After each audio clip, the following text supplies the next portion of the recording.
after the summer of not.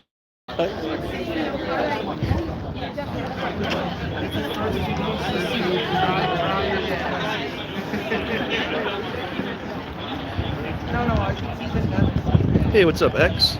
Hey guys, can you guys hear me well? Put a 1 in the chat if you can hear me just fine.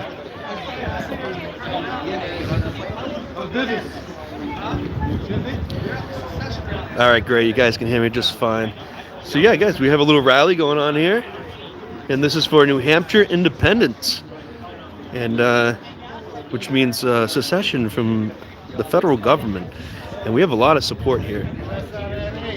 It is cold too, guys. We're in the shadow. It's freezing, but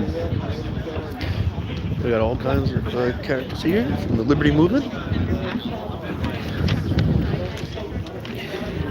Hey, how you doing, nobody? It's good to see you again, man. Good to see you. Yeah, man. It's been a bit. I was a little worried about it for a little bit, but I was a little worried too. Glad you got out. Me too. And I'm glad you got out the way you did, the way you wanted it to happen. Yeah. You know, no ankle bracelet on this guy, huh? Yeah, that's true. Well, I'm sorry that's all happening to you, man. You know, it's rough. Guys, if you didn't know, this is nobody, part of the Crypto 6. Nobody's here. That's right. And if it couldn't be anyone stronger here that would want the federal government out of our face and out of our lives than this guy, because damn, what are the feds doing to you, man? What are they doing? Can you even say? Well, I don't know if I'm allowed to speak to anybody. Oh, okay. Well, they really want to silence me. I don't know. I guess I could have a conversation. They're trying to put me in prison for allegedly selling crypto. Well, that's too bad. It's legal. It's free speech, right? Yeah. Going to New Hampshire? Okay. That's all I need to know. Yeah, and they put a gag order on me, the likes of which I've never seen. I can't post to social media. I can't even post about computers. Sorry to hear that, man. Yeah, it's crazy. Crazy. Well, hey, man, good luck. Let me capture this now, okay? All right. Thank you. Just like our ancestors bravely stood up to tyranny in the face of terrible odds to secede in 1776 from Great Britain. Against all odds, the great faraway empire who was tyrannical but too powerful. They left them, and we are better off for it. But now the federal government is more tyrannical in almost every way than the British government was. They took 3%, the federal government takes closer to 50% of our money, and they force us to fund the wars in almost every country on earth. Around 196 countries, there are soldiers dying and suffering for our freedom. We are forced to pay for our own abuse, countless abuses of due process, taxes, economic regulation, costing us $2 trillion. So we're all here to ask the state representatives on the State Federal Relations Committee to support CACR 32. Make sure you email the committee, go inside at 3:30 and tell them how you feel about DC. Tell them we're never going to save DC. We're not going to tell Biden and Pelosi to love freedom. They're not going to listen to us. It's never going to happen. All we can do is leave and govern ourselves. The right to self-governance and the right to be left alone is the ultimate, fundamental, natural human right. So make sure to email the committee, go inside and tell them, and tell your state reps. If everyone here tells their state reps, we just want a chance to vote. You don't have to vote for secession, that's fine. Vote to let us vote on independence in November. So remember to support CACR 32. Thank you very much. Would anybody else like to speak about independence? If so, come on up. If not, do you have a song sheet? If you don't have one of those yellow song sheets, please come on up. We've got them up here. I hit most of the crowd, but I think a few people have arrived who do not have those sheets.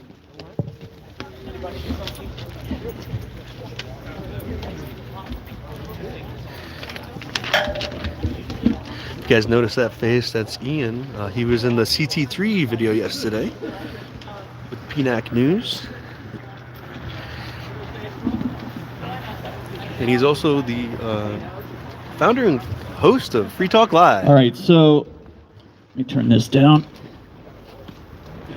This song actually goes back to the 1970s. And Justin O'Donnell, I think, found this somewhere in some archives. on the internet. It's a catchy little tune. For those of you that know it, we'll sing it through one time, and that way you can kind of get the tune, and then everybody can join in. It's pretty easy. Give me one moment here.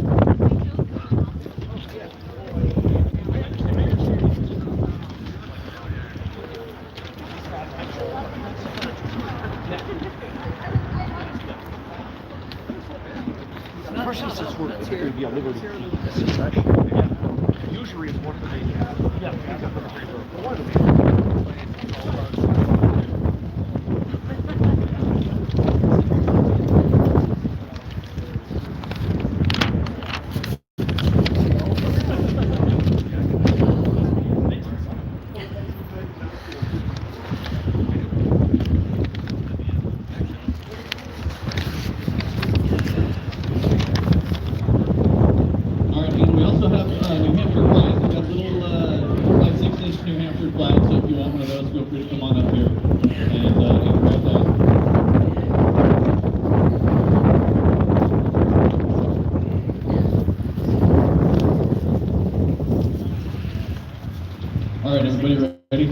So here's how it goes.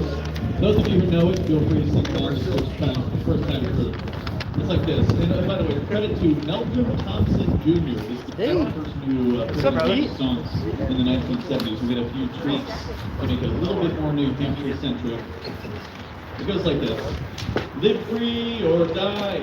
Don't let the freedom pass you by. Stand up proud and strong and lead New Hampshire on. Live free or die, from the village green to the mountainside. Peaceful voices sing the song of liberty. In 1623, she touched the hand of history, led the colonies on, independence was won. And the spirit lives today to guide New Hampshire on her way. Independent and free, the home of liberty. Live free or die. Don't let freedom pass you by. Stand up and strong and lead New Hampshire on. Live free or die. From the village green to the mountainside. Peaceful voices sing the song of liberty. That's pretty easy. So I'm gonna put the microphone down and then let's do one more all the way through. You guys ready? Yeah. Yeah. Live free or die. Don't let the freedom pass you by. Stand up proud and strong and lead New Hampshire on. Live free or die. From the village green to the mountainside. Peaceful voices sing the song of liberty. In 1623, she touched the hand of history, led the colonies on. Independence was won. Spirit lives today to guide New Hampshire on her way. Independent and free, the home of liberty. Live free or die. Don't let the freedom pass you by. Stand up proud and strong and lead New Hampshire on. Live free or die. From the village green to the mountainside. Peaceful voices sing the song of liberty. Yeah!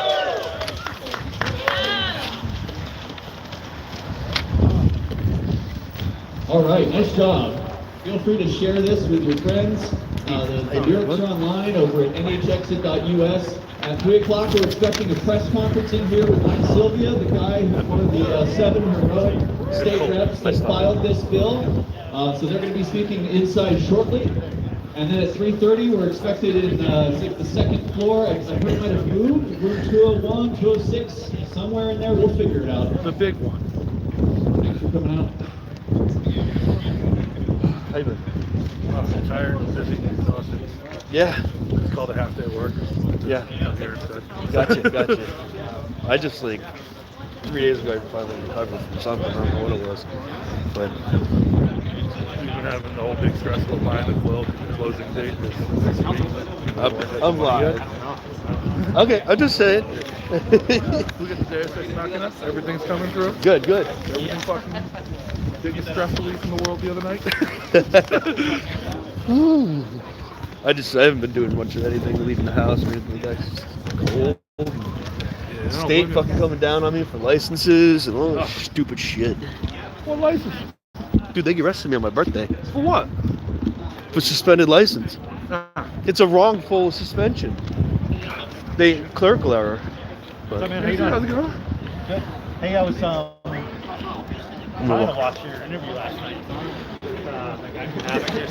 Dave Sanchez? Yeah. Great. Trying to get where can I go to find it again? On YouTube.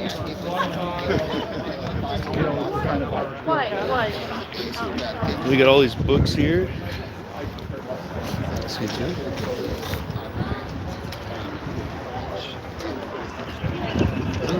So you guys check out this book right here. I guess you can get it on Amazon.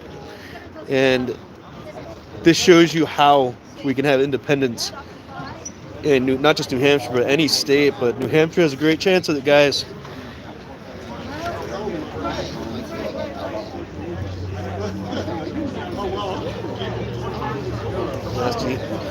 How DC politicians destroy due process. And you want to talk about delete laws, right? Remember, you guys know delete laws. He talks about it. Talks about deleting laws. Well, how do you delete laws? You don't just talk about it. You actually do it. And the way you do it is you could literally delete all the federal laws by just giving the federal government a big middle finger and getting away from it. How's that sound? Yeah, yeah, exactly. Fuck you, I won't do what you tell me. That's right, exactly. Like, everyone complains about Terry versus Ohio. That's what cops use to pull you over and, like, detain you and everything, right? How do you get rid of it? You say, am I legally required to answer that question? Huh? Terry versus Ohio? I hate to break it to you, but the truth, like, so this guy Delete Laws, right, on YouTube with a Z, Delete Laws. He talks about all these laws and how they're bad in the federal government. How do you get rid of them? You ain't gonna reverse them. You ain't gonna delete laws. You're gonna get them repealed. The only way you can do it is secession. That's how you get rid of these federal laws we don't like. Laws that have ever been repealed.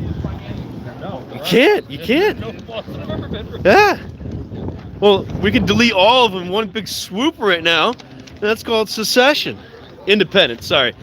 New Hampshire Independence. It's all right. Oh, we can say secession? Yeah. Okay. I think for normies, it's a hard word to digest. Yeah. But, Yeah. Re-independent. Yeah. Steve, you got a YouTube channel, right? Yes, I do. But it's not like it's private links. Yeah. But you've done some of your own work. First Amendment audits. I mean, you're the inspiration for Yeah. those First Amendment audits. Yeah, I got a lot of auditors watching right now. So I know you don't have your videos are not out there, but maybe I'll mirror them. They're not as good as yours, though. Maybe I'll mirror them. No, some of them are good. Oh, just yelling and screaming at the governor down in Connecticut. Oh, Sounds good to me. He hates. Are you a constituent of Connecticut? Yeah, of the governor. No, I get. Well, that's why he hates you. Yeah, I guess I'm a constituent. Because he knows that his constituents can hold him accountable. So No, not in Connecticut. No, he's the king. He's nullified the legislature over the past 2 years, and he just does what he wants. He's Jolly Ned. Johnny Depp. Jolly Ned. In the Constitution state. Well, you should get a picture of my license plate. It says Constitution State. I crossed out Constitution. Did you? With a marker. It says state. Great. Just state. Constitution goal. With the ism, you're gonna write state ism. State is. How's it going? Not too bad. Glad to be here. Good. Great. I don't know. It's not my stuff. I think you can have a flag. I'm not sure. But Alu is somewhere over here. Can't see him. There's too many flags. Actually, I think he went inside.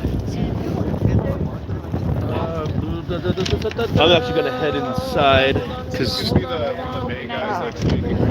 yeah, Alu is the guy that's really pushing it. The guy that really is the forefront of all this, I guess. But he wrote this book about independence from the federal government, and I guess that's one of them. He's selling it, I guess. I guess he's read a few books. Yeah. Very cool. So how many people are they going to let speak? Because I heard like maybe. I don't know. I'm gonna head up there right now and find out. But if it gets too packed, I guess if we have too many people in there, they're gonna force us into the bigger room. Oh, the bigger room. So I think we should all just go up. Honestly. Right. So that way we can all be in there. Right. Well, I gotta head in now because Okay. It's So what happening. time are they bringing First, like giant group chats like that. I'm not sure.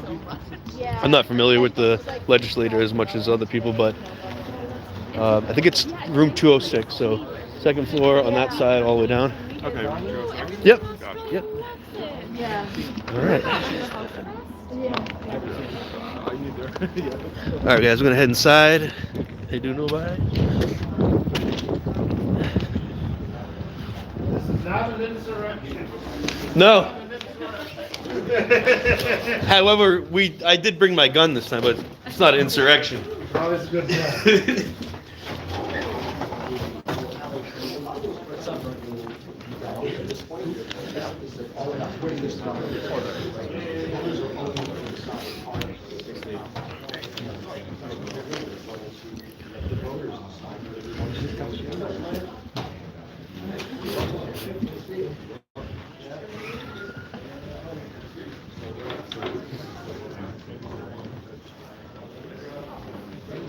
Guys, this is going to be a press conference on the New Hampshire Independence.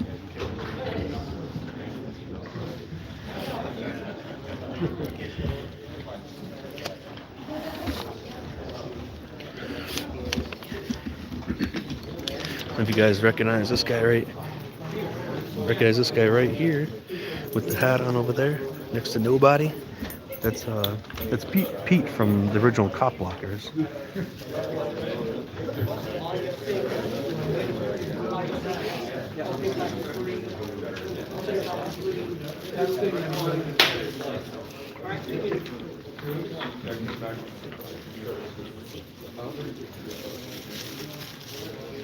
All right, good afternoon. Good to see all these Liberty faces out in the crowd. We're here today to see if our legislature will allow a question to be put to the voters of New Hampshire. Should New Hampshire peaceably declare its independence from the U.S. federal government? Some believe that this is a laughable question. Do they fear the answer? Some believe that the question of independence has been settled. If so, then our state's sovereignty has been stolen. In my path to liberty, I have learned that our state was created by the people in 1784. Prior to forming our government, in Part 2nd of our Constitution, the people reserved to themselves the rights of the people in Part 1st. Our Constitution places the Bill of Rights, the rights of the people, above and before the establishment of our government. Part 1st, Article 7 reads, "The people of the state have the sole and exclusive right of governing themselves as a free, sovereign, and independent state, and do, and forever hereafter shall, exercise and enjoy every power, jurisdiction, and right pertaining thereto, which is not, or may not hereafter be, by them, expressly delegated to the United States of America in Congress assembled." The United States at the time was under the Articles of Confederation. In 1789, the first peaceful resolution in America disposed of the Articles of Confederation and formed a new government under our current U.S. Constitution. Remember, the people of our state reserve to themselves every power not expressly delegated. Disposing of our state's sovereignty was never allowed. For the federal government, now national government, to consider the state of New Hampshire to be nothing more than a local office of the District of Columbia is to destroy the independence of our great state. Now I'd like to introduce one of our state's best constitutional scholars living today, Daniel Ritchie. Woohoo! Woo!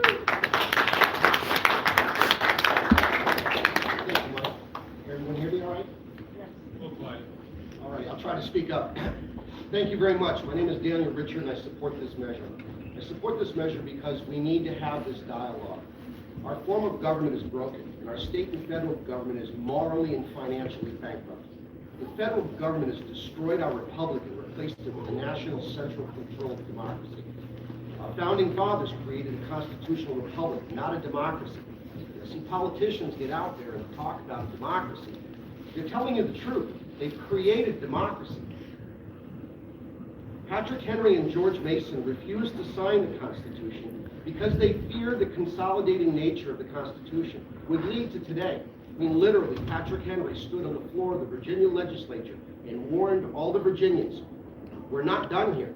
This document is not done. Amending the Articles of Confederation and the Federalist attempt to obtain too much power has proven to be right.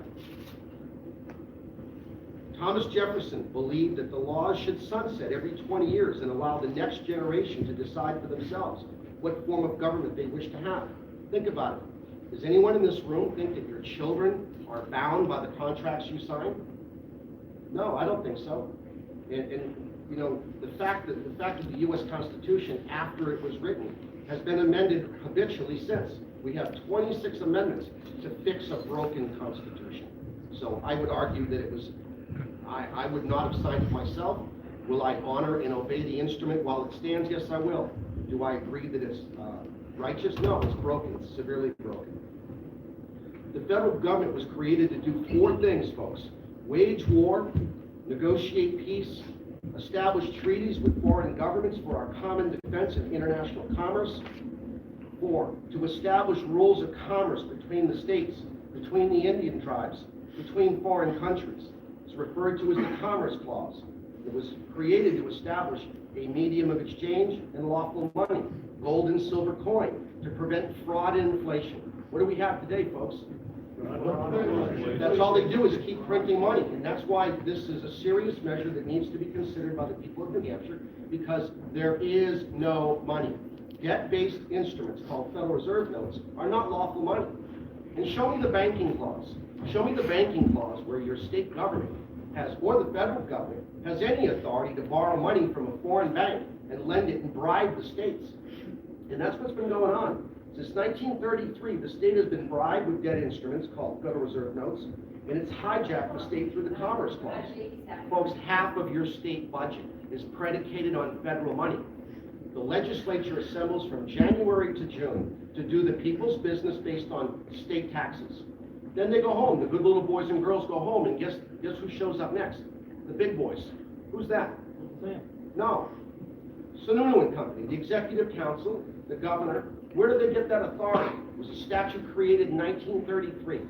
And the legislature gave the executive branch the ability of the legislature. They can't do that. It's called non-delegation doctrine. But it did. And so what do? This is what led to the arrest of the 9 people. They had no authority to assemble outside of our state house and do the business of the legislature and assume those powers and control. And that's exactly what they did. It needs to stop. I filed a lawsuit in Rockingham Superior Court to put an end to this fraud. The lawsuit makes the case that why the people should consider as to whether we should continue with this form of government. And I say no. Why should any of us be responsible for the trillions and trillions and trillions of dollars that have been spent?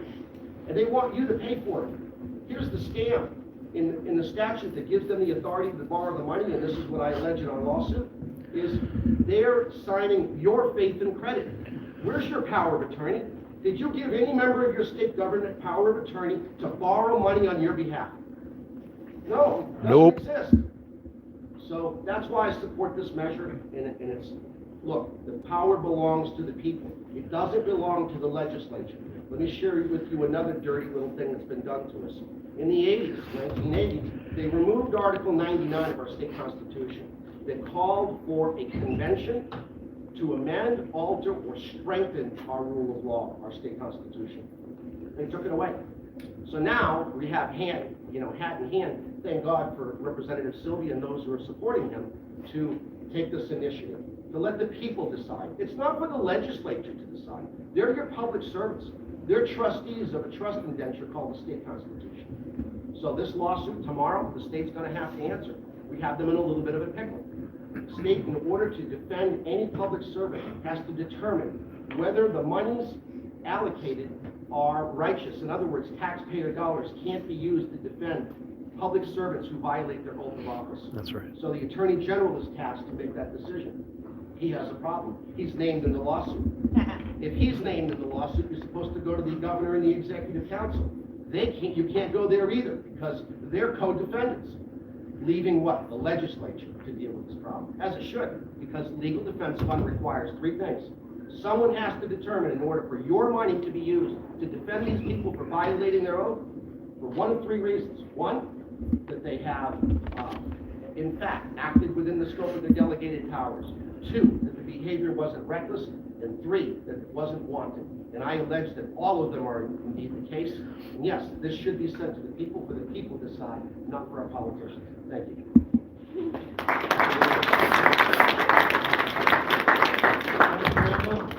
Our next speaker writes in depth for the Liberty Block, Elliot Axelman.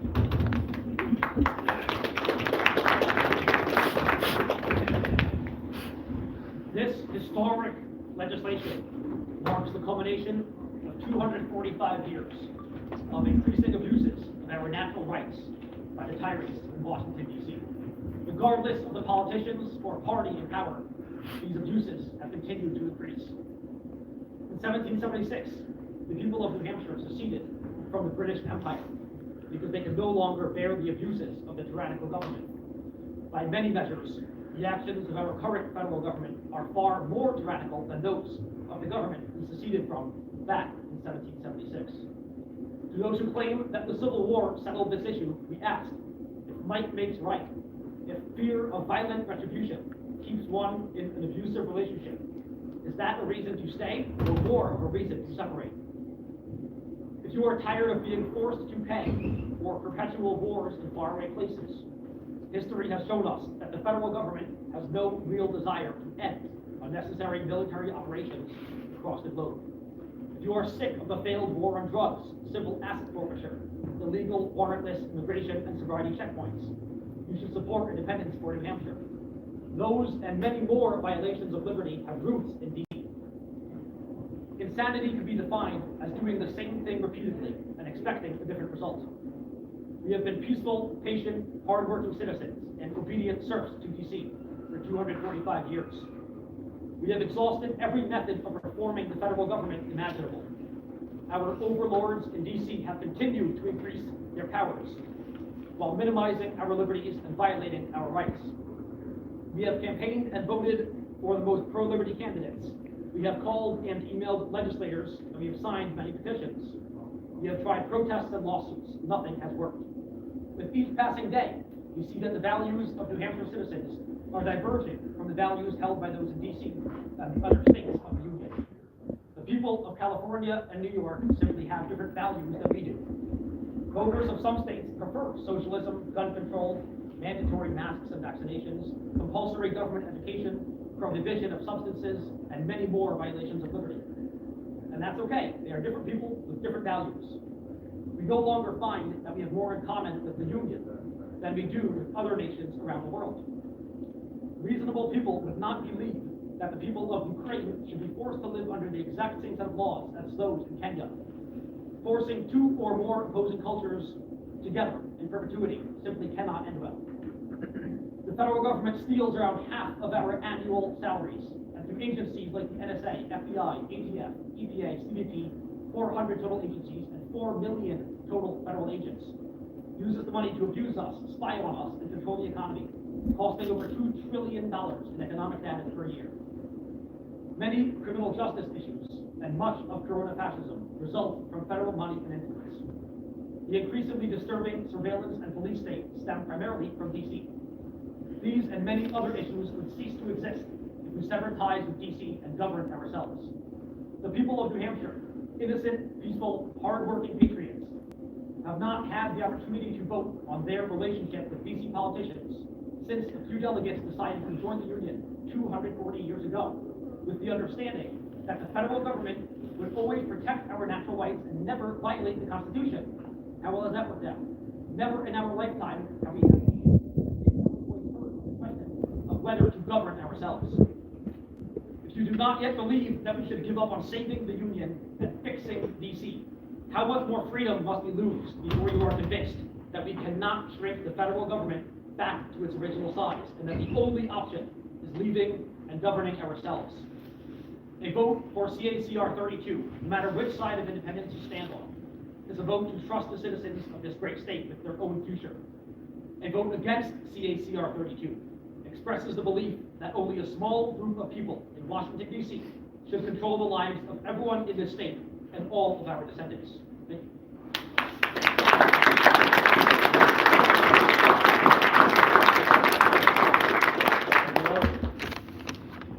While the people reserve to themselves the right to revolution in Part 1st, Article 10, we are here today to head off any consideration of anything but a peaceful formation of a new government independent of rule from Washington, D.C.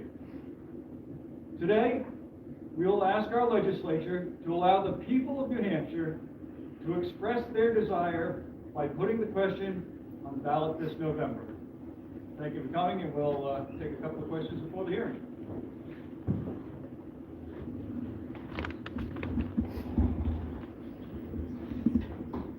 Questions? Oh. What does healthcare look like if we see that we are our own nation? I'm sorry, I'm old and hard of hearing. What does healthcare look like if we secede? I mean, I'm for it, but I'm just curious on. Currently, we see healthcare under attack. Obamacare is beginning to look a bit like Building 7.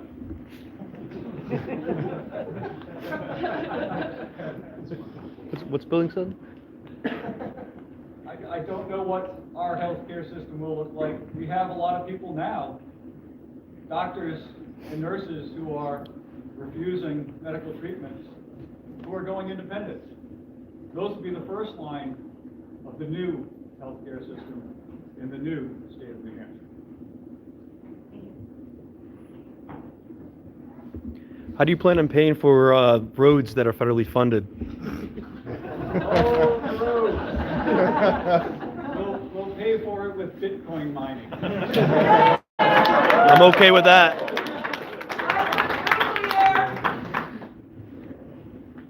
How do you think the cotton will be picked when As we know, cotton picking did not make the South poor back in the 1800s. It did not make it rich, sorry.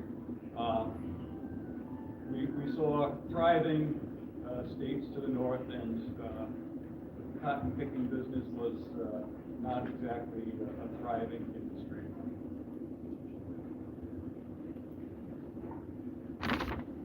What happens if it doesn't go through? There is another opportunity to put a bill through somewhere. If this bill does not get to the people, we can always come back. We have a nice crowd here today. I think this sends a message that the people want to have the question put on the ballot, and we'll see what real, true support looks like. When this goes in front of the full state house, will we be able to get a roll call vote? Absolutely. Yeah. Because they have to have a two-thirds margin to win. I think it's an automatic roll call. All right, we're going to head up for the hearing. Thanks for coming out today. Thank you. Thank you, Michael. Thank you.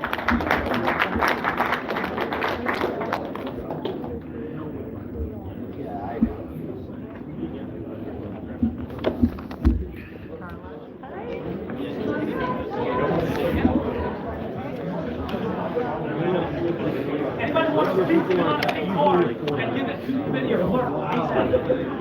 Anybody want to speak? You're allowed to take card. You want to speak to the committee? You like independence? Hey, what's up, Jason? Go hard with Gear Hard. Fill it out, give it to the committee, and then speak. Guys, if you don't realize this, I got several people who you might recognize. We got the Crypto 6 here.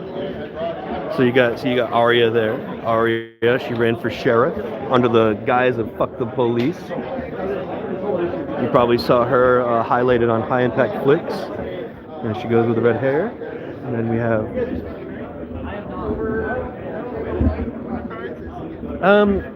maybe. We need more people speaking. Okay. Penguin, what is it? 206 still, or for sure? Yeah, I think so. 206 or 206.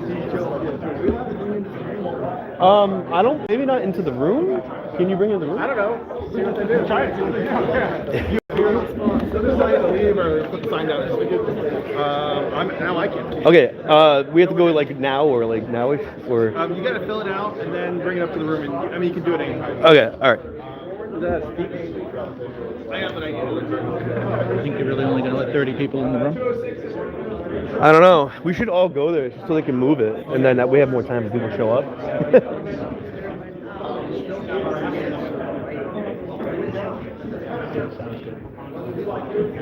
Guys, I even have. I don't know if you guys heard about the cotton picking question, but that's Jeremy Kaufman. That's the owner of Odyssey presenting that question. That's why we need to join Odyssey, guys, because they really believe in liberty. And then we got Pete here. I don't know if you guys recognize Pete. Pete's original cop blocker, OG over here. OG. He's the reason got me inspired into doing what I do now. I'm dead serious, man. Like you and Derek J, man. Seriously. Yep. Thank you. All right, now let's do. You guys want to do an elevator inspection? Let's do an elevator inspection. So we're going right here. House Judiciary, room 206. Thank you all for being in here.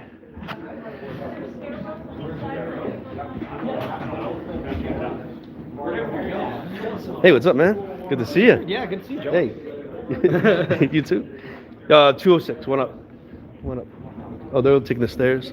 I'll follow if you're taking the stairs. You taking stairs? Yeah. I'll take stairs. All right. Did you hear about the anti-Viking news? What? Yeah. I mean, look, the guy supposedly beat up a 3-year-old, but hang on a second. He went to jail, right? And they forced him on the ground in jail and used nail clippers to cut off his Viking haircut. Like the braid and stuff?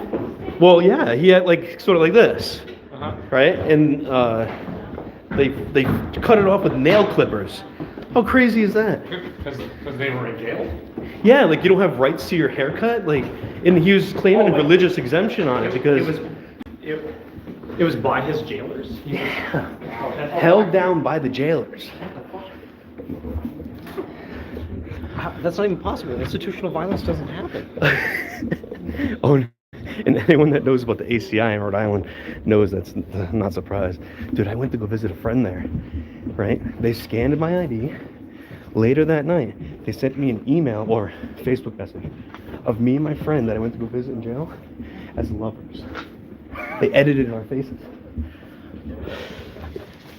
Whatever. What was even more disturbing is that the jailers were joking and laughing about drugging and raping women at a club. I complained about that too. You should. For sure. What? Thank you. Oh, Aria, how are you? Oh, thank you. Look at that, guys. What? So very generous.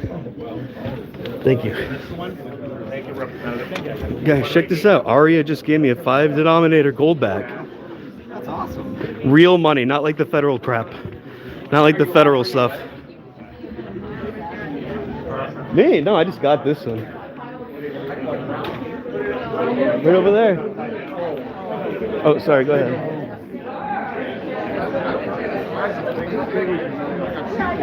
Try to get a nice spot.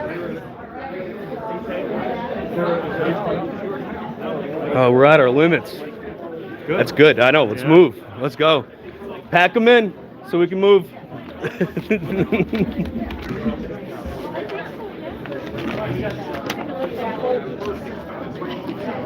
Yeah, I don't need to sit.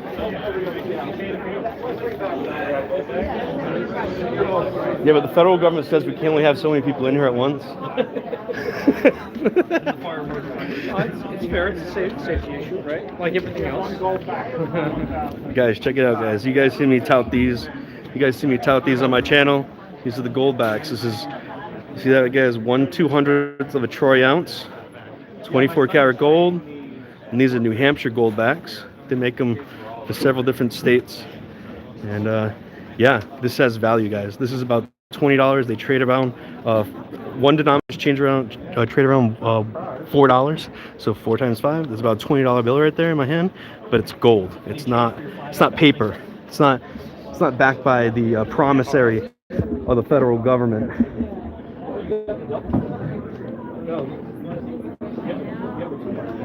This is real tangible currency, guys. I want to put you guys down for a second. That way I can sign up to speak. Okay. You're gonna need.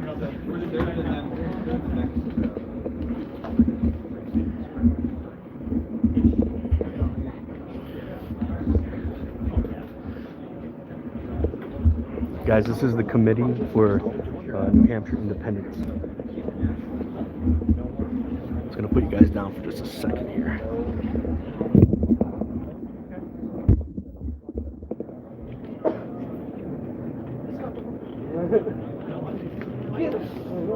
So I was in Boston a few weeks ago. I went to Hot That's why I kept it around. Just warming it up for me. Well, no, I keep it in his pants.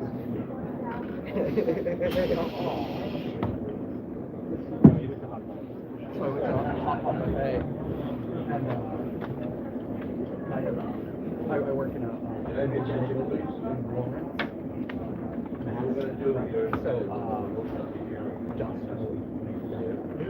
can unplug me if you want to use that. Awesome, thank you. The black one. Awesome. right there. Or everybody knows. If it's repetitious, I'm going to ask you to stop. Okay, if you have new information to pass on, then I appreciate you pass that on. We're going to give everyone an opportunity to speak if I get to the lead myself. Whatever time I'm going to make this happen. Okay, and I just appreciate it. Keep the 3 minutes, and that way there we can go on. I'm going to open up the hearing in a minute, and then I'm going to turn to Representative Flaw because I have to go next door to testify on the bill, and then I will come back.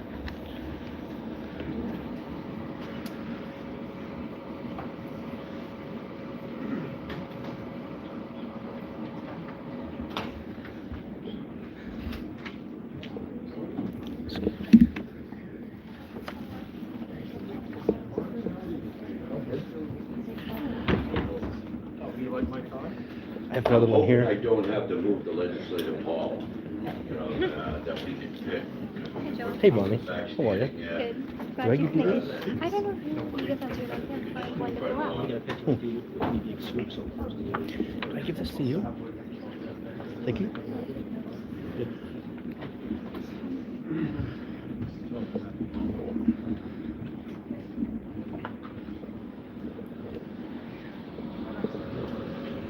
What's that?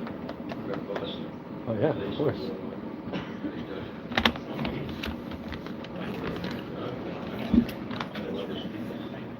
I do it every time I come here, everywhere I go.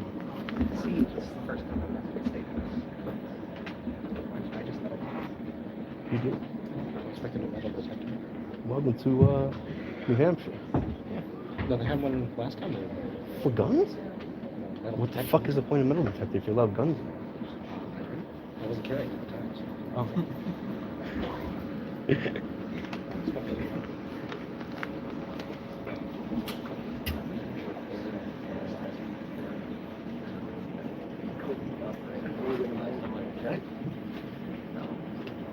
Courtrooms, yeah, courthouses. Yeah, well, I'm used to going to courthouses, just getting off scot-free. But Hey, if it's not clearly marked, that's the rule. That's the way it goes. They have to cite the RSA and everything. no, kind of like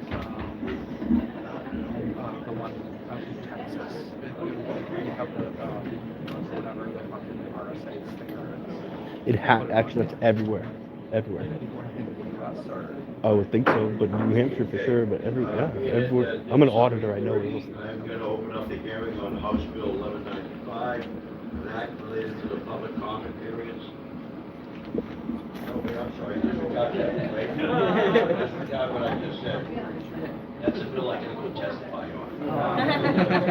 Okay, I'm going to open up the Constitution Amendment on Resolution 32, and it's the state peaceably declares independence from the United States and proceeds as a sovereign nation, and I'm going to welcome my friend Representative Sylvia to testify. Thank you, Mr. Chairman. Thank you, committee members. For the record, I'm Mike Sylvia, representing Belknap 6, the town of Belmont. Happy to be here today, my first time in the committee. We're here today to see if our legislature will allow question voters in New Hampshire. Should New Hampshire peaceably declare its independence from the U.S. federal government? Some believe this is a laughable question. Do they fear the answer? Some believe that the question of independence has been settled.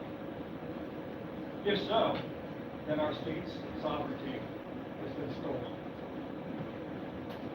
In my path to liberty, I have learned that our state was created by the people in 1784.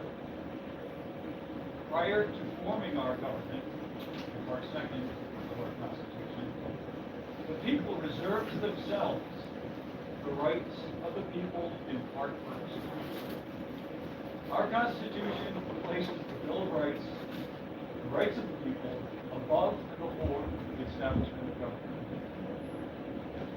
Part 1st, Article 7 reads, the people of this state have the sole and exclusive right of governing themselves as a free, sovereign, and independent state. And do, and forever hereafter shall, exercise and enjoy every power, jurisdiction, and right pertaining thereto, which is not, or may not hereafter be, by them, expressly delegated to the United States of America in Congress. The United States at the time was under the Articles of Confederation. In 1789, It's the thing that keeps us from all getting peaceful COVID, it's the air revolution in filtration. America disposed of the Articles of Confederation and formed a new government under our current U.S. Constitution. Just stand here and breathe. Remember, the people of our state reserve to themselves every power, not expressly delegated. Disposing of our state's sovereignty was never allowed. For the federal, now national, government to consider the state of New Hampshire to be nothing more than the local office of the District of Columbia is to destroy the independence of our great state. While the people reserve to themselves the right to revolution, Part 1st, Article 10, we are here today to head off any consideration of anything but the peaceful formation of new government, independent of rule from Washington, D.C. Today, we will ask our legislature to allow the people of New Hampshire to express their desire by putting the question on the ballot this November.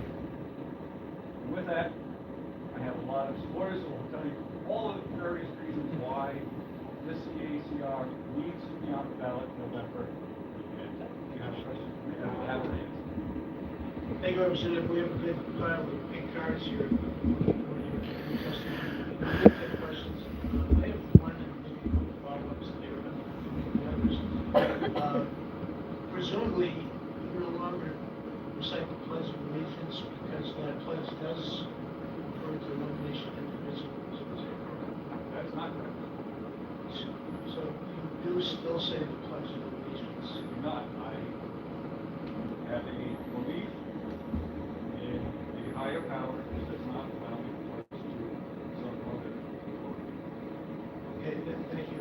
Did you know that over 4,000 New Hampshire and died or killed in the Civil War fighting to preserve our Union, and that thousands more were wounded. And some of the regimental colors here at the State House still have blood stain from that conflict. Do you think the CACR was there remembering their service this service?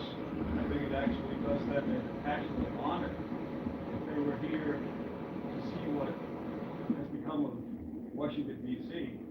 and the lack of freedom that we have as a result here in New Hampshire. I think they'd be horrified. I think they'd be very proud of this group of supporters here that pushed to have this brought to the legislature and to the people of New Hampshire. Thank you. One more follow-up from me.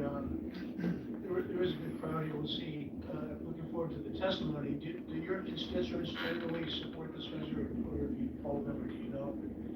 I haven't polled everybody. I've had certainly a good number of supporters.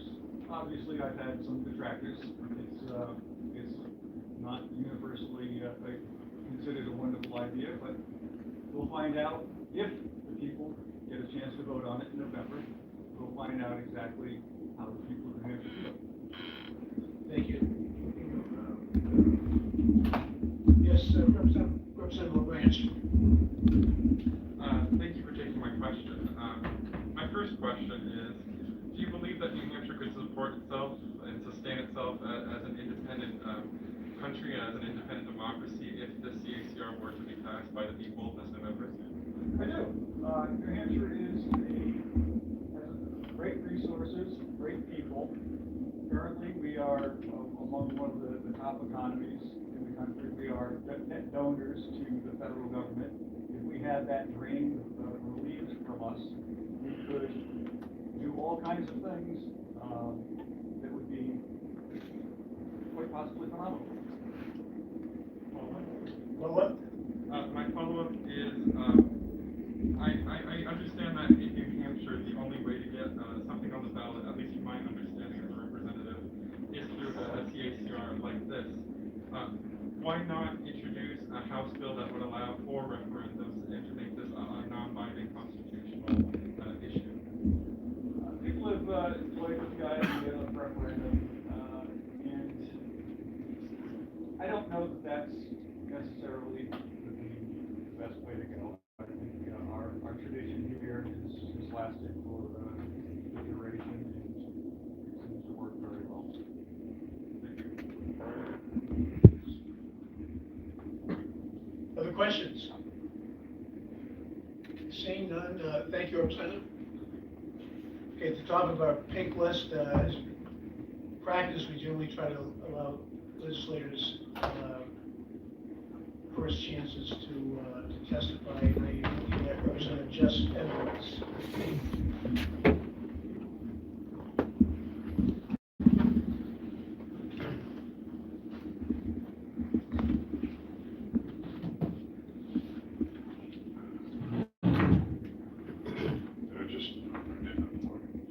Thank you, Mr. Chair. For the record, I'm Representative Jess Edwards, representing Auburn, Chester, and Sandown. Today is my testimonial. At the end of it, will feel a little bit like, on one hand, there's this, on the other hand, there's this. I can empathize with many of the folks behind me who have been friends, who are members of what we would call the Liberty Movement.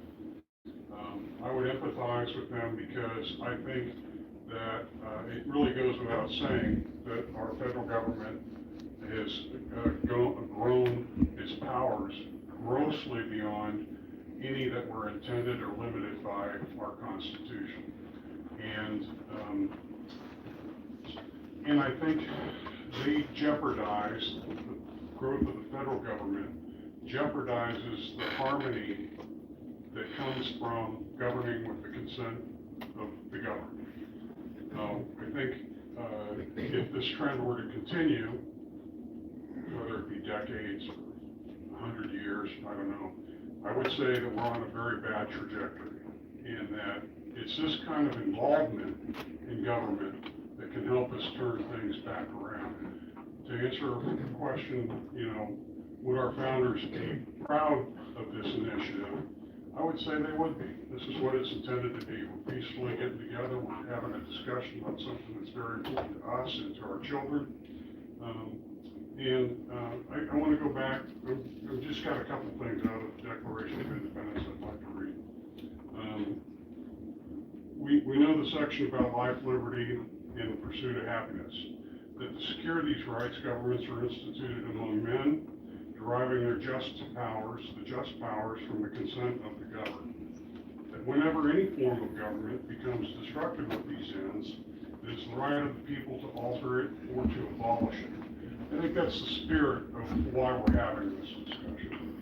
But as I continue to read through the Declaration of Independence, I find a tremendous wisdom in our founding fathers that should speak to us in this moment also.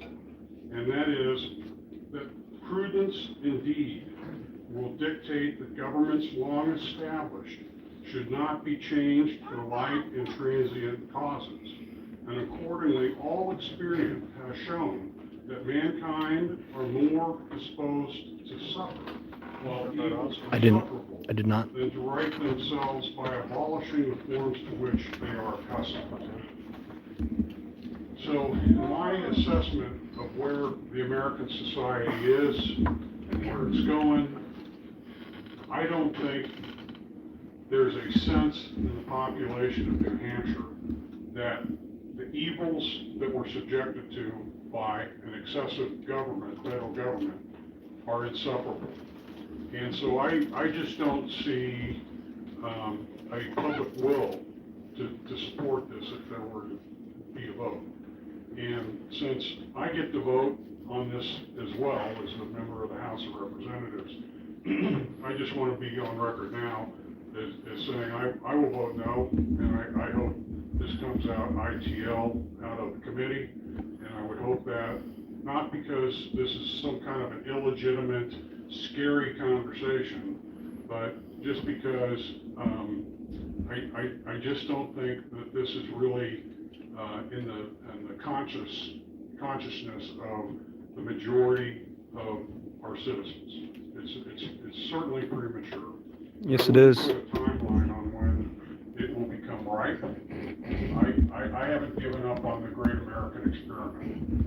If all these folks would just go run for office, run for town, run for, city, run for state, run for Congress, just get involved, run, make it our country again. And with that, I'm done. Thank you. Thank you.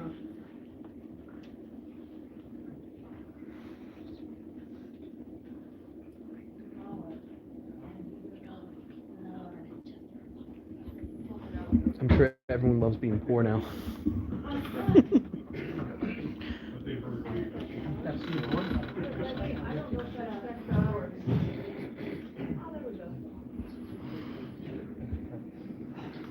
Thank you, Representative, and thank you, Representative Lang. If that was you who fixed that, let the record show. For anyone who testifies, including the prime, and I should have mentioned this, if you do have written testimony, if you do want to share it with our clerk for the permanent record, please share your remarks if you have them in writing. You can also submit remarks online to this committee via New Hampshire legislative section of that. Are there any questions for Representative Edwards? Representative Blanks?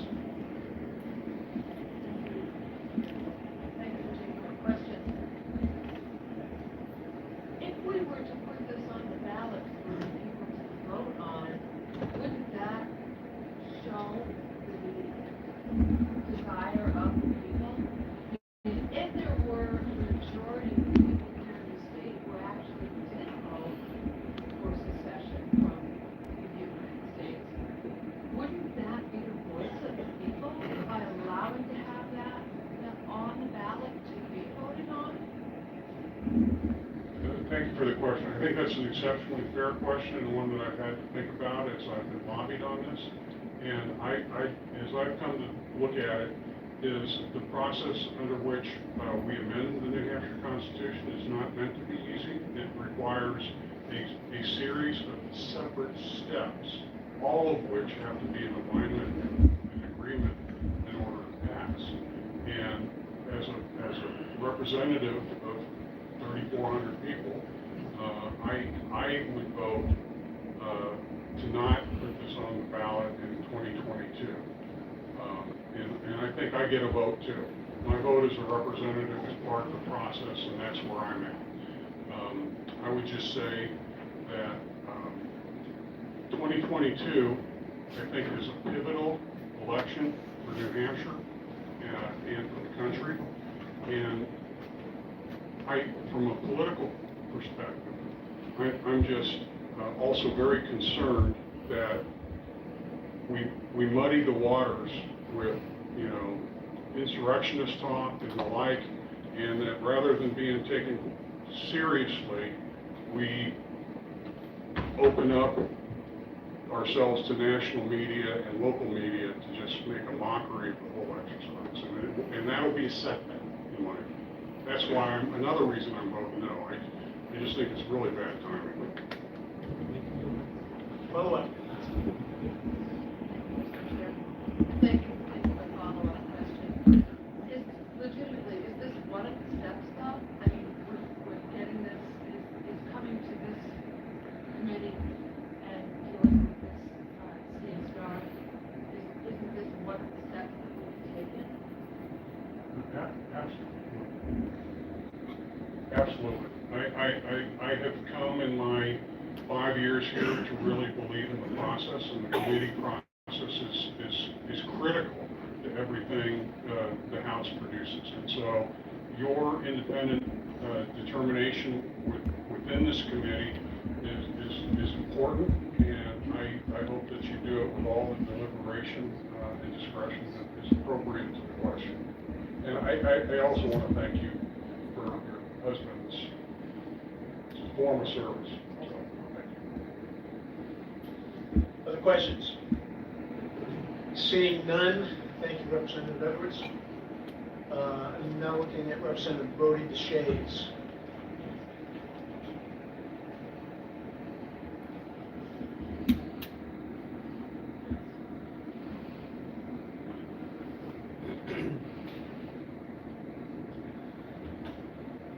Thank you to the members of the committee for letting me speak today. So I assume many of you have seen I sent a letter to the committee a while back. I just distributed it again to the committee members. Sections of that letter were published in the New Hampshire Journal regarding the constitutional issues behind this. But I just want to kind of deconstruct real quick. It's a letter, for the most part, I think almost everyone in the room has read the letter, right? And there are some people who are very upset with me in the room, which I can perfectly well understand, but after speaking to constitutional scholars, I didn't do this in a vacuum, right? I reached out to constitutional scholars. I actually in the site one right now who I spoke with this week, who's an expert, one of the international experts in this kind of issue, is Dr. David Williams. He's the head of the John S. Hastings Professor of Law, Executive Director of the Center for Constitutional Democracy. Actually, sort of ironically, why I found him to be the best scholar for this is that he aids secessionist movements and revolt movements in foreign countries and how to develop constitutions. So I wanted to kind of get an understanding of how he felt that this would fit in to our constitutional process here in New Hampshire and nationally, right? Because this does have national ramifications. And that kind of, that will enter into my first point here. This is not a referendum, right? This is a constitutional process, right? We've just begun on a constitutional process with this hearing today. And it's great. It's great that we're entering into a constitutional process. It's the members of the legislature who propose this, it's their right. The people who come here to testify in support or against, it's their right. But we have to remember, this is a constitutional process. Every vote cast is aiding in that constitutional process. By putting this on the ballot, the process is a whole thing, right? It's not like we prepared to get onto the ballot and then that's when we approve or disapprove of the constitutional amendment. We're approving it each time along the way, right? So this is not a mere referendum. We are embarking on a constitutional process, and every vote for it has constitutional ramifications, right? Judging by Amendment 14 of the U.S. Constitution, Section 3, right? Some scholars would argue that this is rebellion, right? We're rebelling against, even if it's peaceful, right? We're rebellion can be peaceful. Children peacefully rebel against their parents every day, right? So even still, we have to get back from the 30-foot view and look at the 3,000-foot view, right?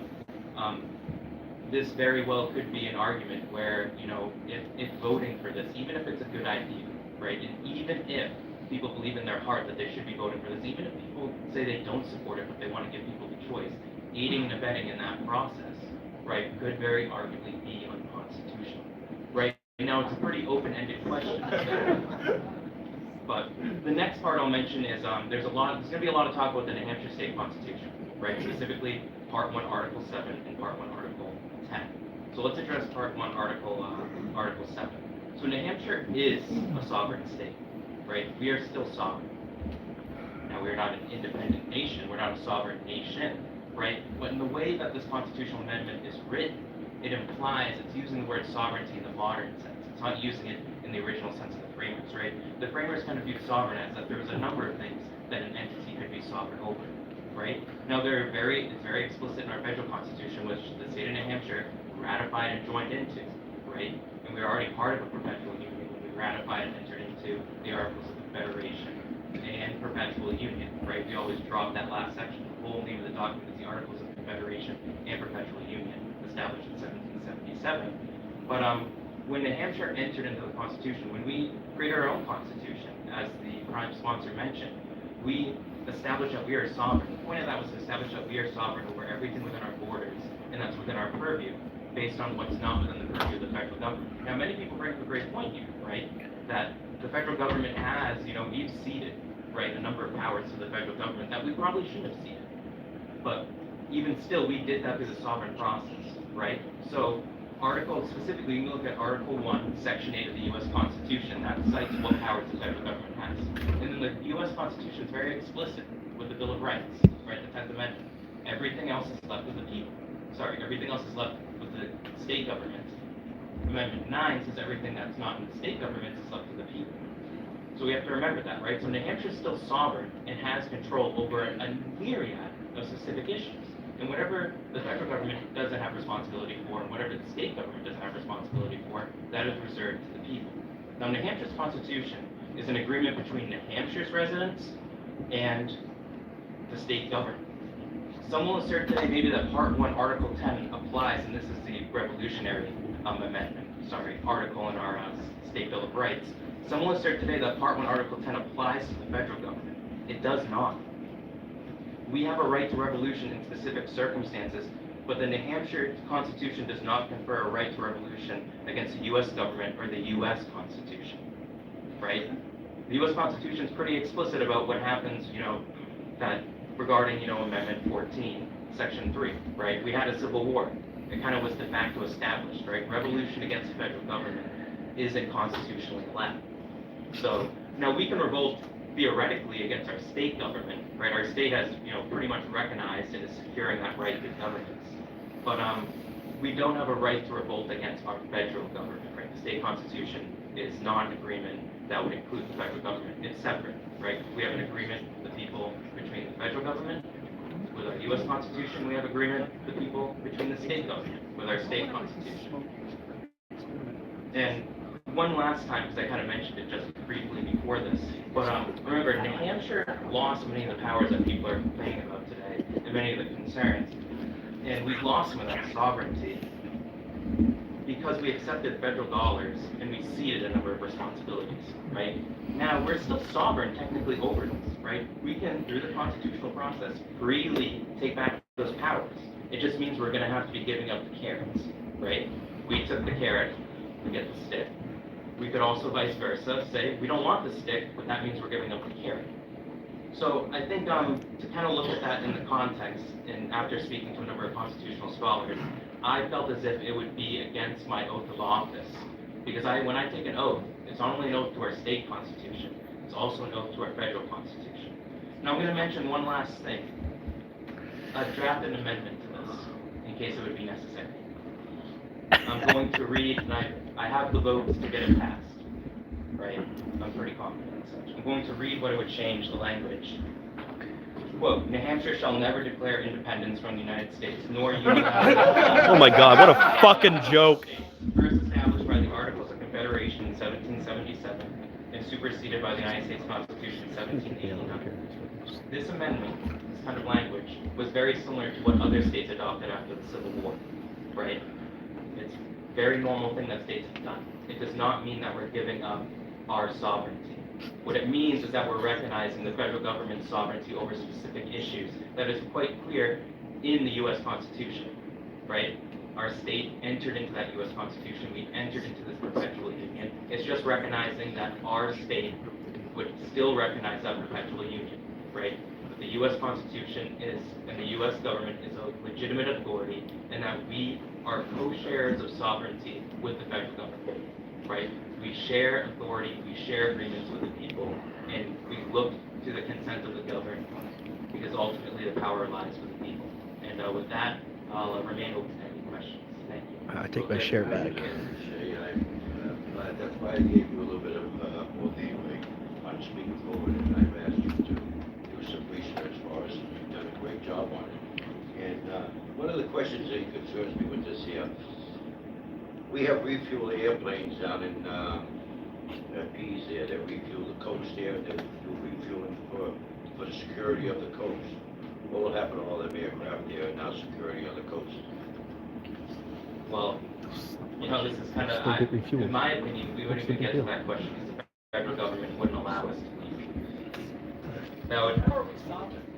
It would be a moot question. If I may, I'd appreciate it if you let. No, and I appreciate the sentiment. How are we? Well, the U.S. Constitution is quite clear, right? That the federal government is responsible over defenses, right? And so we wouldn't, you know, there would be absolutely no way for us to first leave the union, right? We can't rebel against the union, right? That's pretty clear, right? State lawmakers can't rebel against the union. It's in our U.S. Constitution. Can you hold 1 second, Representative? Can you please no signs in my committee room? I understand we have rules and regulations, our rules here. No signs. Thank you. Okay, go ahead. Yeah, so I mean, back to your question though, you know, how would that work? Well, the federal government would be under, if something's unconstitutional, the federal government's not going to recognize it as legitimate, right? And that's kind of what we get to the whole issue of this, right? Is that the federal government isn't going to entertain this for even a second, at least from my perspective and from what I've read, from what I've talked to the constitutional scholars, right? And I think it's quite clear just with the legal precedent that's de facto established with the Civil War, right? I mean, it was Abraham Lincoln who, you know, a Republican who, quite frankly, recognized that, you know, we're in a perpetual union, right? In the Civil War, before the Civil War, this was a constitutionally open, you know, question. There's no doubt about it, right? There was still a lot of legal debate. After the Civil War, and with, in my testimonial read that I mentioned, Texas versus White, it's pretty, you know, and this precedent has been upheld, right? It's pretty clear. The Union of States was established when we came together as colonies to rebel against the king, right? King George III and the crown. We established the Articles of Confederation, and when we all entered into that as states, it was a perpetual union. And then we made that union more perfect when we adopted the U.S. Constitution, right? A more perfect union, implying everything else that was perfect about the Articles of Confederation, plus everything that we're perfecting, and we're still perfecting, right? This issue, I think people are misguided, and they're providing an answer to an issue that isn't the right answer, that isn't the constitutional answer, right? They're trying to work outside the constitutional government to get this done. We have a set way of doing things, and you know, we should push back against a lot of this overreach. And we've seen our governor push back against a lot of the overreach from Washington too. So I think we're working as hard as we can as state lawmakers, but I understand some people, you know, will never see eye to eye on this issue. No, I agree with you. I got one last question here. Of course, I've been on this committee for 15 years. You all there laughing or whatever when we're speaking or when we're talking this here. It's a joke. I can tell you right now, my voting record is living rep for 15 years. So have respect for whoever's speaking up there, and I appreciate it. But anyways, under the Constitution, I've been carrying it again, you see, they're warned. New Hampshire and the U.S. Constitution. So that's, like I said, why I asked. Under the Commerce Law, under trade, and I know you've been researching this for a while, what happens to the state of New Hampshire on our commerce? Well, I mean, it's even outside of the Justice of Commerce Clause. The issue is, let's say theoretically, let's entertain it that New Hampshire somehow in some way managed to convince 70% of voters in the majority of the legislature to leave the union and to give up, everything that entails in the union. We'd be leaving the largest free trade bloc in the world. Quite frankly, we'd be crippling our economy. The 15 to 20% of workers who cross the border every day wouldn't be able to. The federal government wouldn't recognize us. They wouldn't recognize any passports that we issue. They wouldn't let them out. New Hampshire doesn't have an international airport. There's no way to travel internationally. Not to mention the United States probably would not let any other country in the world recognize us, right? We wouldn't be recognized in the international stage. We would become a hermit republic. We'd become a hermit republic in a large, globalizing world. We would kill our economy. We'd kill the New Hampshire advantage. This is a one-way ticket to a sales tax and an income tax. In my opinion, how else are you going to support the current programs that we have in this state? And, I'm not saying the federal government's perfect. Everyone in this room knows the federal government is far from perfect, right? Democrats, Republicans, libertarians, anarchists, whatever have you, right? But at the end of the day, we can't, as legislators, we can't push forward unconstitutional legislation, right? Especially something like this. I say that in the most respect that I can have for those who have brought this forward, because I think it's a very good discussion to have about what the role is of state government within this federalist system, what the role is of, how states can, how they associate with the federal government, how this issue of sovereignty works. I think it's a great learning experience, but I also think it's opening up a can of worms that we basically closed at Appomattox in 1865, right? Okay, thank you. Any other questions, Representative French? Thank you for taking my question. It's my understanding, and we've seen history in the Civil War, that if a state does secede, my question is, do you think that if we did get to that point where we did declare independence, could the United States invade and occupy us as a territory and all for nothing? I'm gonna deny the premise of your question, because the way that we interpret the Civil War and the way that the Supreme Court has is that states never seceded, right? There were active rebellions in those states, but they never seceded. Actually, every southern state had a legitimately recognized government that was in association with the Union throughout the Civil War. And many of those lawmakers that ran those governments that were still in association with the Union, and some of them secretly, still had open conversations with the Union Army and with the federal government, right? So, Representative LaGrange, would there be people who are formerly state lawmakers that would secede and try to establish their own government in rebellion? Yes. Would the federal government probably end that rebellion? Yes. But would our state government stop existing? No. There would still be a legitimate state government, because there would still be pro-unionist legislators that would stay in that government, that would still conduct their own elections, and that would be the legitimate government until the federal government was able to reestablish order in conjunction with the state, with that pro-unionist government, and with our state militia.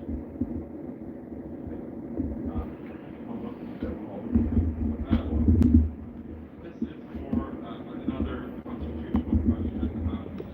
If we pass the CACR and it did get approved, is it correct that it would also be a direct violation of other sections of the New Hampshire Constitution, such as Article 7, which specifically states that we do delegate some power to the American Congress, because we would have one that says we're independent from the United States, and a different section of the same Constitution would say we delegate powers. The subsection of the same article. Part 1, yeah, that's 100% correct. We would have the same article would contradict itself with the subsection, right? So, and then that's the other thing too. So now we're all of a sudden, we're not only establishing an extremely difficult situation with, the U.S. Constitution, right, and how we would be blatantly violating that. We'd also have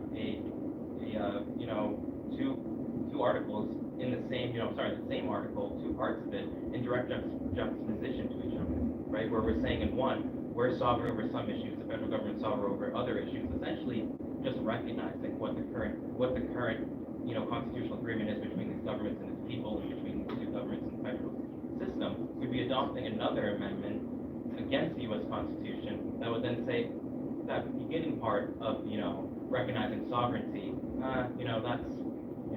it would be very complex, and I think it would be a huge issue. We'd have to further amend our Constitution, and I would say again, unconstitutional, it would be putting forward amendments that would be going against federal Constitution. We'd have to repeal the articles. I agree with you.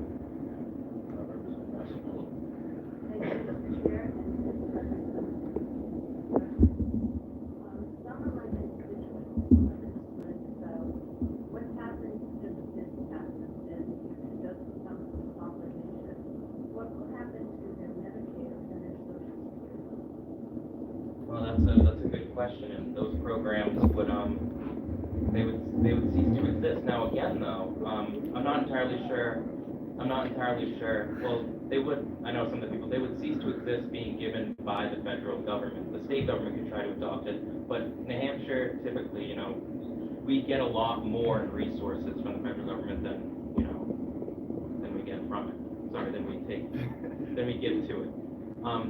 We get more than we give? I think, Representative, that's kind of a logistical issue, right? But the logistical issue, that's a matter of preference of how we govern, right? And so while it's a legitimate question, while it's a legitimate concern, I'm more worried about the constitutional ramifications, right? Because theoretically, we could end our granted advantage program in state New Hampshire and the expanded Medicare and Medicaid. We could stop, we could stop giving, a certain portion of our state funds to unlock these federal funds and end these programs. Or we can end a lot of these programs and end a lot of concerns that people have, whether they're legitimate or illegitimate about maybe possible federal overreach. In some cases, I think they're very legitimate concerns, and others, I'm not too sure. But I think at the end of the day, we should really concentrate on the constitutional question of whether or not legislators can actually push this forward and support this, and whether or not it's actually going to work within our state constitution, be constitutional or constitutional with the federal government, right? And I think so far, in my research, reading, I'm not even kidding, 200 pages worth of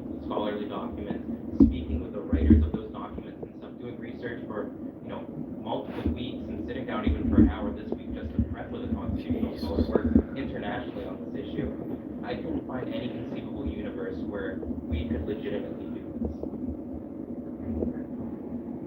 Representative, that's not a question, but for the last 15 years, the fourth graders have been coming up here and asking every one of them if they ever read the New Hampshire Constitution. I haven't come across too many kids that even know we have a New Hampshire Constitution. So you'd be surprised how the rest of New Hampshire is.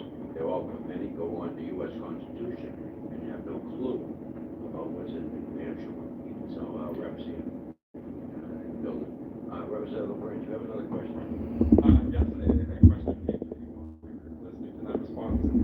I hate to ask this type of question, but it's a legal question. You said that if we did become independent and representatives were part of the traitorous government, that they would be treasonous.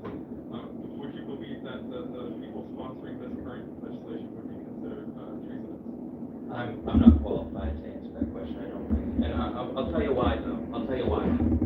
Because it's still an open question, right? We haven't seen this in the modern context, in the modern sense. It's an open question. It's something that who would decide the answer to this question, quite frankly, would be the state legislative body, right? If another member of the House brought forward, to expel another member because of something that they felt violated Amendment 14, Section 3 of the U.S. Constitution, right? And there's that current proposal right now that would allow us to fill the vacancy if that seat became vacant. Then that would be when we have to have that debate. I hope we don't have that debate. I hope that the debate that we have is just about the feasibility of this, and that we let these lawmakers, voice their opinion, introduce what they think is the way to go forward for the state, but that we recognize that it's just not feasible, it's not constitutional, and we have a good, strong dialogue with a number of residents and U.S. citizens in the crowd today, and that we as legislators ask some good probing questions, really understand what their disdain is for the federal government, what their disdain is for overall government, and why they think this would work, and maybe find ways within constitutional government to address those concerns, right, and actually, improve government. Thank thank you again, Representative. Before we lose you, to follow up on Representative Lance's question, are you aware that there's a measure in a different committee that's being heard regarding to sanctioning people who oppose this type of separation? Are you aware of that? Are you talking about House Bill 1007? I don't have the number off the top. Is it the one that Representative Bill Marsh prime sponsored? Is that the one you're talking about? That's the one, I believe, yes. So what that bill does is it doesn't sanction people, right? The legislature already has this power to say someone's violated the Constitution or their oath of office or done something else. What the measure does is it allows that if the state legislature, right? I can't remember what the exact process is now because I've been so caught up with this. I didn't even want to get into that, right? I didn't even want to kind of enter into this discussion, but I think if the committee views it as an important aspect, then we can talk about it. But it just allows us to fill the seat if someone is expelled from the House. That's all that measure does, right? Because the prime sponsor of that, and I spoke to him about it to better understand it before this, because I said it could come up, right? And he said all it does is if someone was expelled from the House for any reason at all, right, that currently in statutory law, expelling someone for treason or secession attacks currently isn't allowed. You can't have a special election for that reason, right? So what it does is it allows the seat to be filled. It allows the state government to declare a vacancy for a special election to happen. You can't declare a vacancy right now for someone leaving the legislature for that reason.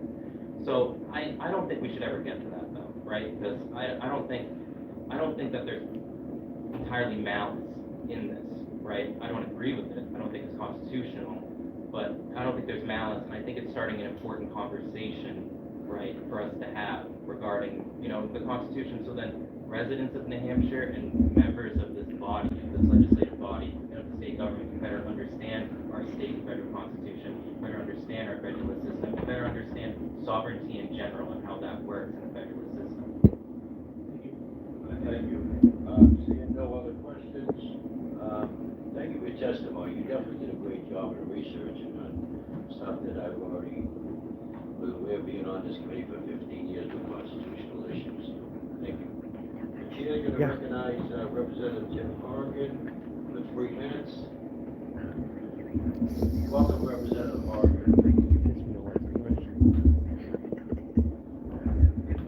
Representative Tim Horrigan, America County District 6, the towns of Durham and Madbury, and even though I'm a state rep from 2 small towns in New Hampshire, I consider myself American first. United States is American comes first, and this proposal, aside from the it does seem to have a lot of sort of constitutional conundrum. I think the members sponsored it were protected from punishment for saying unpopular things, saying unpopular things in the scope of the legislature. On the other hand, it does would be open to defend. No, that guy did not have his ducks in a row. I'm sure at least this time around, not much chance to pass anything votes, but it's really Mr. Representative Shea made a lot of interesting points and did a lot of research. I put my research issues like that. This time, but I think we're a long time. On a personal note, I have a great uncle who was a senator from Virginia, not West Virginia, but Virginia during World War II. He was basically, that was back when senators were appointed, so he was appointed by sort of a provisional legislature for the small parts of Virginia that were either controlled by the Confederacy or had become part of West Virginia. Senator Munro Jackson Bowden, so I'm proud to be at least related even only by marriage to him. And it's at the end of the stage like practical implications. This is just about impossible. There are some nations that are smaller than us that are doing okay, but I don't really think we don't really have anything aside from borders and certain cultural quirky things like liquor stores, interstate, and the sales taxes. We're not really equipped to be an independent entity apart from the other 49 United States. That's just part of it's not going to work. Although we could have 2 international airports, one of which is right here, right in my part of the state, Portsmouth. Portsmouth Airport, formerly Peace Air Force Base, could easily be converted to a national airport. We also have Manchester. Right, to take the Boston on it, Manchester. Yeah, exactly. And National seatbelts the and federal everything. government, it is pretty big.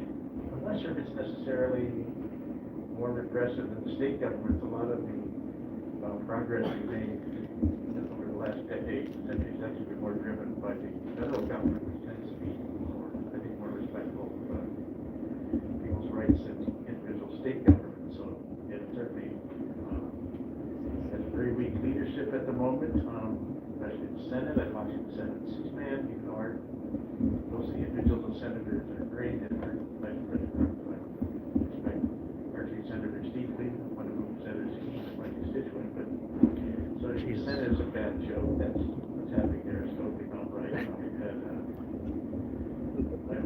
not totally satisfied with the current president, and I voted for him. I had my former stick my car in last month. I know there's some friends of his supporters, but certainly I think if we set the night out, for whatever reason, that was a very chaotic 4 years. It was a lot of strange things happening. He didn't really have control over it. So I don't know if the federal government necessarily works. I certainly, we're sitting committee, we're bipartisan, so it's not hard to think about just how much I'm a Democrat. I don't even trust my fellow Democrats to run a small independent country one create, let alone the proponents of this are even less qualified than my fellow Democrats. I just very steep learning curve for us actually being an independent country. So I think we should regard the United States. There's no way we can get out unless something really drastic change. And so I would say As if it was like written on the face. I would certainly be voting against it when it comes to the floor. Dramatic to the face. It's like if it's written on your face or something. See it none, thank you very much. Thank you. Chair recognizes the honorable former State Cobb.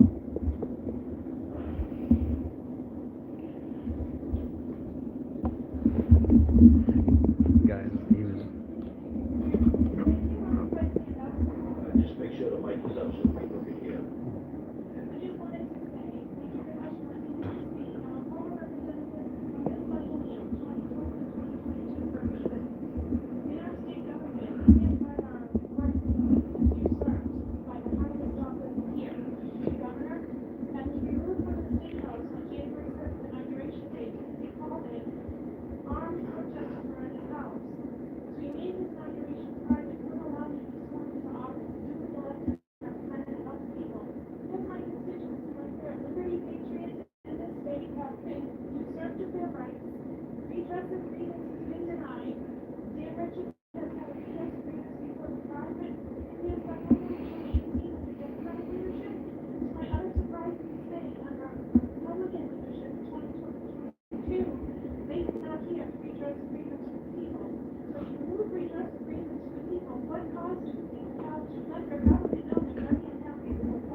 Okay, if I may, what does this have to do with the Constitution?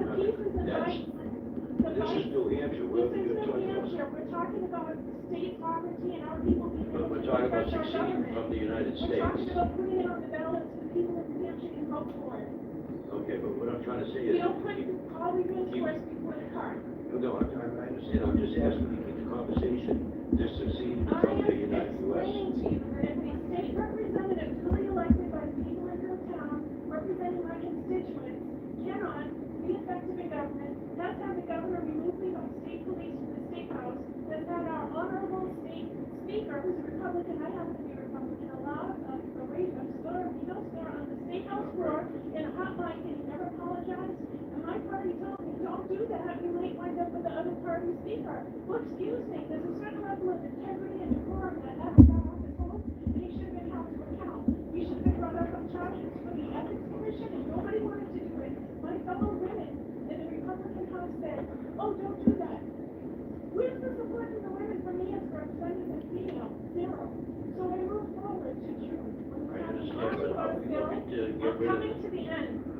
what I'm saying is No, that we we're have to opening get it rid up. of the state reps We're too, opening it up. along with Listen. going after the US.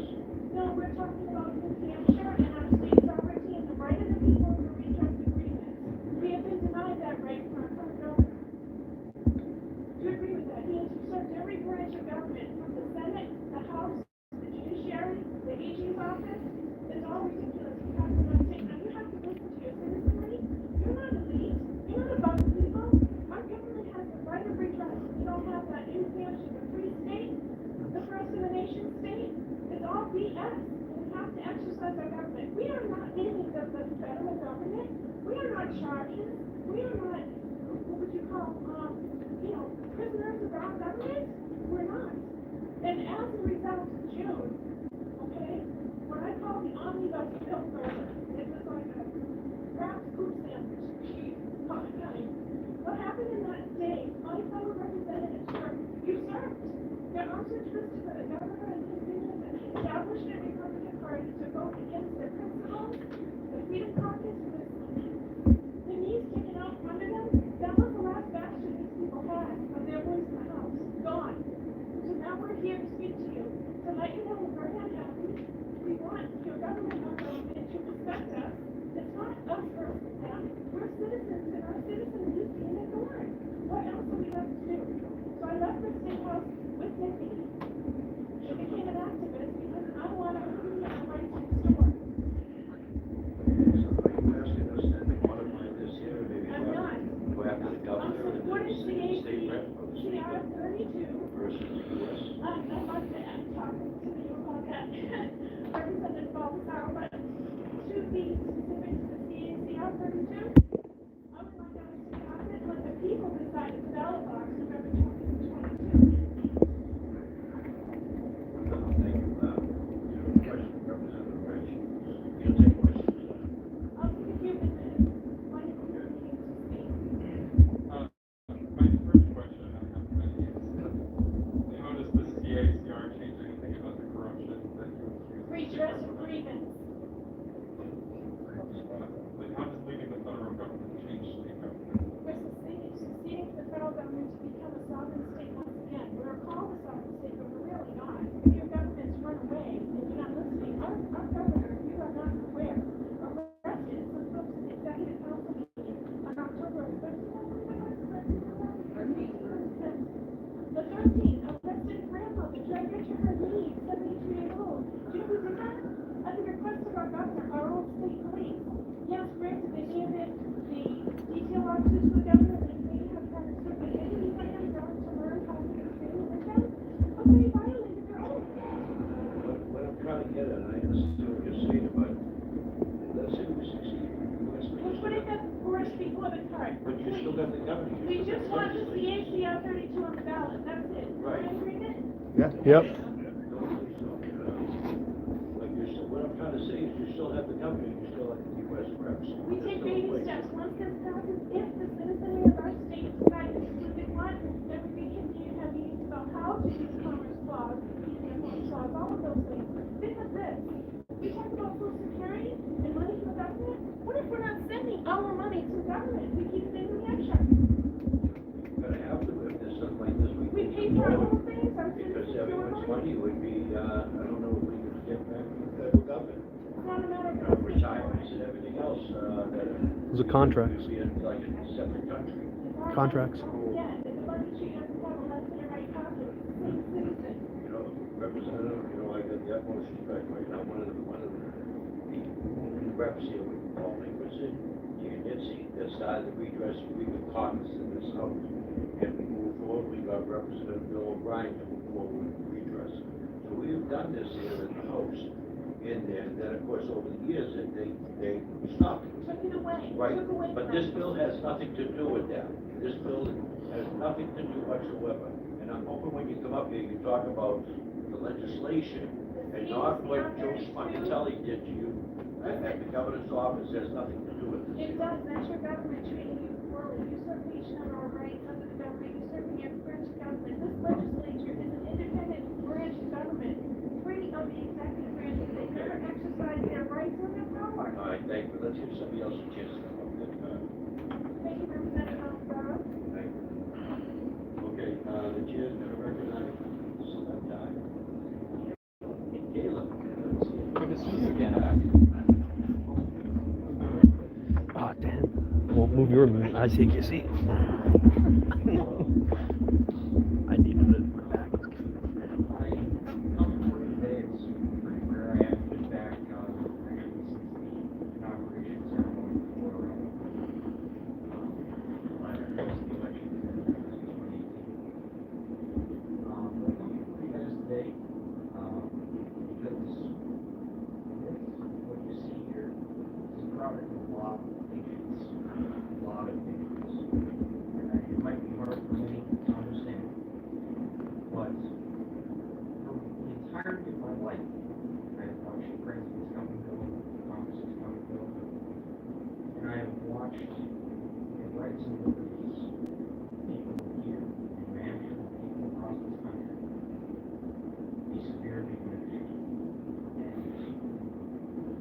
ways that are very much disconnected from us, but very much coming to all of us, regardless of party.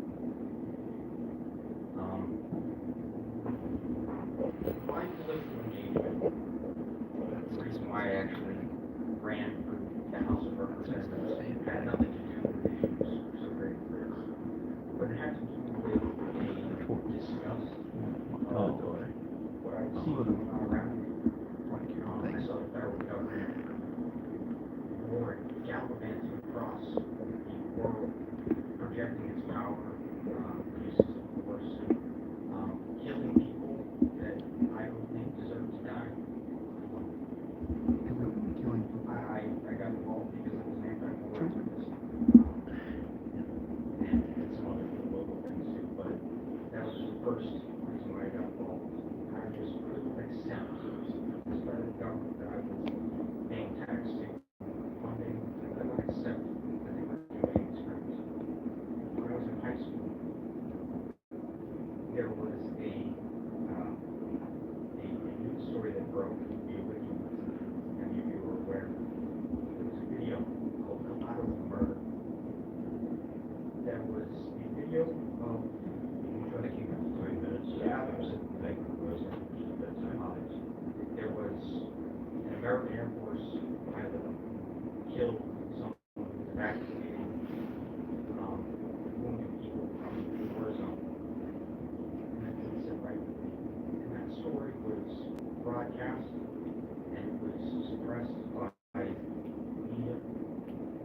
And the people who were responsible, Chelsea Manning was her name, she was treated as if she was a war criminal herself for exposing those crimes. And this is just one of many things that got me involved. However, this is only one of very, very many crimes that have been committed by this federal government. The surveillance state that is running around us that everyone's doing, open their eyes to. This has been a product of great patience, and it moves all of you, whether or not you think this is serious or not, whether you want to vote for it or not. It moves you to take it seriously, because there are a lot of people who do take it seriously and do not want to be a part of these crimes any longer. And let's see, I'll leave it there, but I would greatly like to take any questions that go on. Thank you for that. Any questions? Any questions? Seeing none, thank you. She'll recognize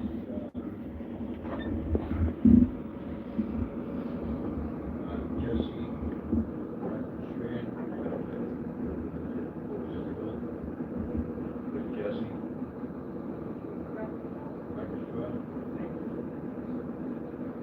Yep. Jackie Rackershaw, is that you? Yes. Okay. Please keep it 3 minutes. I gotta try so I can get you all in. All right, 3 minutes. It won't take long at all, sir. So I actually oppose this bill here. It is, as far as I'm concerned, we're in open rebellion against the United States federal government by doing this. But I consider myself an American citizen, but I consider myself firstly a citizen of the UK. I think when the colonies decided to rebel against the crown and against King James, I believe it was, but King George, King George, they were in open rebellion against the crown, and I support an amendment to the bill to return the power of the of New Hampshire to the crown, to its rightful their rightful ruler. We need to swear fealty to the King and the Queen of England. We need to kiss the ring. And New Hampshire was one of the first colonies blessed by the Crown of England, and we just need to, if I may, where are you from? I'm from Virginia, Commonwealth of Virginia, the first of the colonies. Right. You didn't put an address on here because I would have Virginia the red. Causing the New Hampshire residents speak. But I think I'd be closing it up. Yeah, I just wanted to say that we really need to return to the United Kingdom. We need to be under one kingdom, and God save the Queen. Thank you, sir. See no questions. Thank you.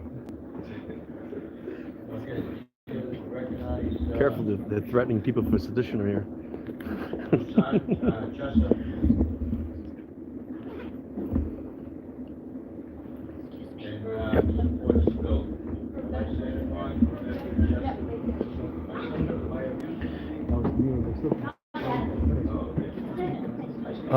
Probably.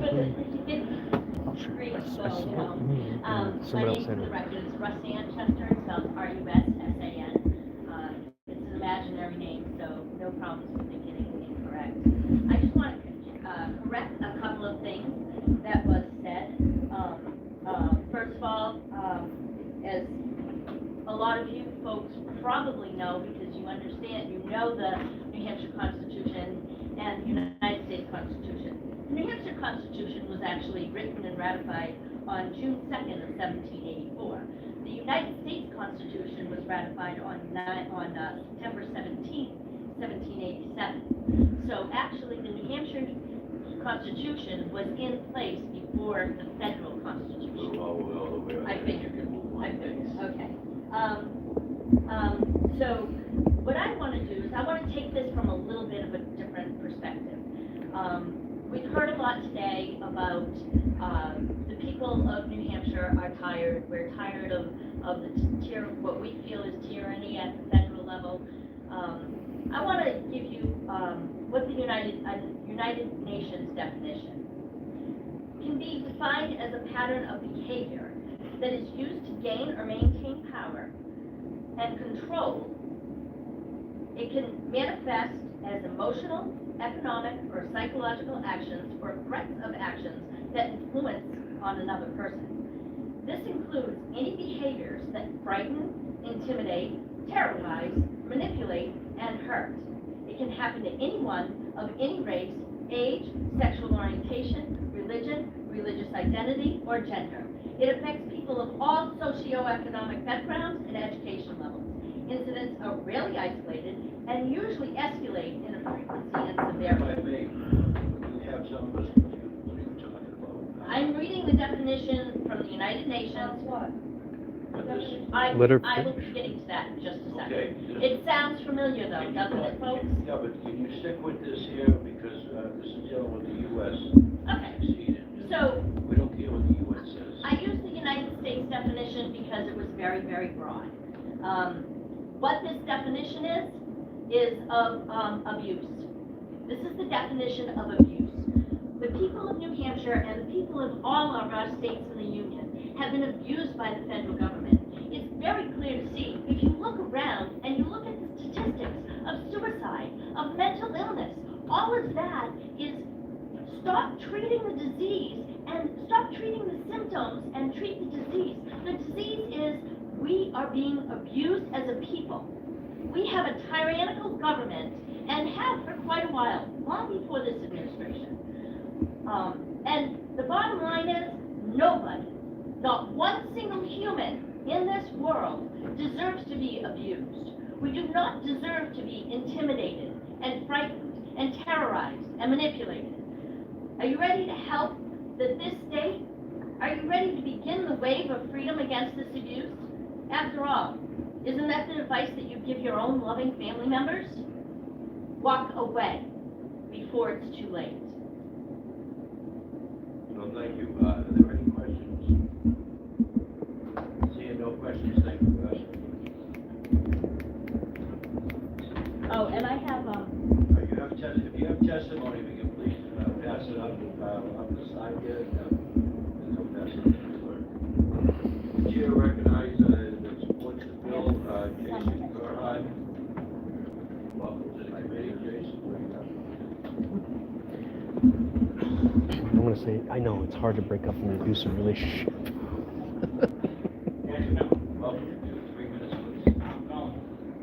So I want to take a little different approach on this and look at the criminal justice ramifications of what's happening in federal level. So, as someone that spent 12.5 years in federal prison on some bogus charges related to the federal income tax, I can say that the federal courts are completely and utterly corrupt. The state courts at least have some semblance of justice because of jury nullification, which thankfully Hampshire passed in 2012. So, for those who aren't aware, and just how important this is, because you cannot bring up jury nullification in federal court. You'll get shut down before you even get the first word out. So, juries now, okay, the judges, they can override the rulings of judges and believe the judges are misinterpreting or misapplying the relevant law. So even if you are caught with a kilo of crack, you can say, listen, jury, this law is bogus, and so be it. You can't do that in federal court. In federal court is where the most abuses occur. Decades and decades and decades are given out for the most mundane things, from growing weed to, if you file a lien against a federal official, that's a felony. You lose your rights forever, gun rights and other things. So if we were to step away from the federal government, we could then overhaul the whole corrupt federal court system as it stands, which I think is the most important thing. You know, people rotting away in federal prison right now. So you want to, well, you're not here anymore, this is the more important thing. But talking to all these constitutional scholars, I mean, come on, you don't need a constitutional scholar to figure out the Constitution. It's also applied to everyday normal people. Yep. If the average American can't understand the Constitution, you have to rewrite it. Thomas Jefferson said the Constitution should be rehauled every 19 years. So he figured it was a generation of men would be about 19 years. We had this idea that we have to follow these rules of these guys that have been dead so long, no one even knows their names. Print them on money that's created by the Federal Reserve, which is a complete fraud as it is. I mean, why do we want to stay part of this system? We don't understand. What is so sacred about it? We're holding on to old traditions that don't exist anymore. These rights don't exist. They look at the Bill of Rights. We have corporations for pretending to be people. They have the rights. You know, now we have federal corporations and state corporations that operate in other states that overrule the will of the people, everything, and international. So I think we've just created a monster, and we can talk about, what's going to happen to our Social Security? There is no money in Social Security. We know that. Come on, the print presses haven't stopped. Those things are smoking right now. Inflation's skyrocketing. Like, we have to stop and focus here. Yep. You know, we'll find a way to find trade. The Canadians want our maple syrup. You know, like, we're focusing on the wrong stuff here. There's people rotting in federal prison. Oh, and one last thing, and I'll just wrap this up. The AEDPA, the Anti-Terrorism and Effective Death Penalty Act. 1995 at Oklahoma City, the argument was we have to start executing people faster. People are using the appeal system to the advantage of just milking it forever. Well, it turns out the AEDPA actually slows down the process of executing people, and it limits your appeals. So you get one appeal, 1 year after conviction, that's it. You can't, even if the law changes to your benefit, you can't reappeal. You have to wait for a constitutional, case, like a Supreme Court case. I can't think of the right name. But anyway, the point is, it's all corrupt. Just end the charade. We're not here to go burn American flags. We love this country. That's the whole reason we're here. You know? So. All right, thank you. No questions. The chair recognizes Carla Garrett. How are you, Carla?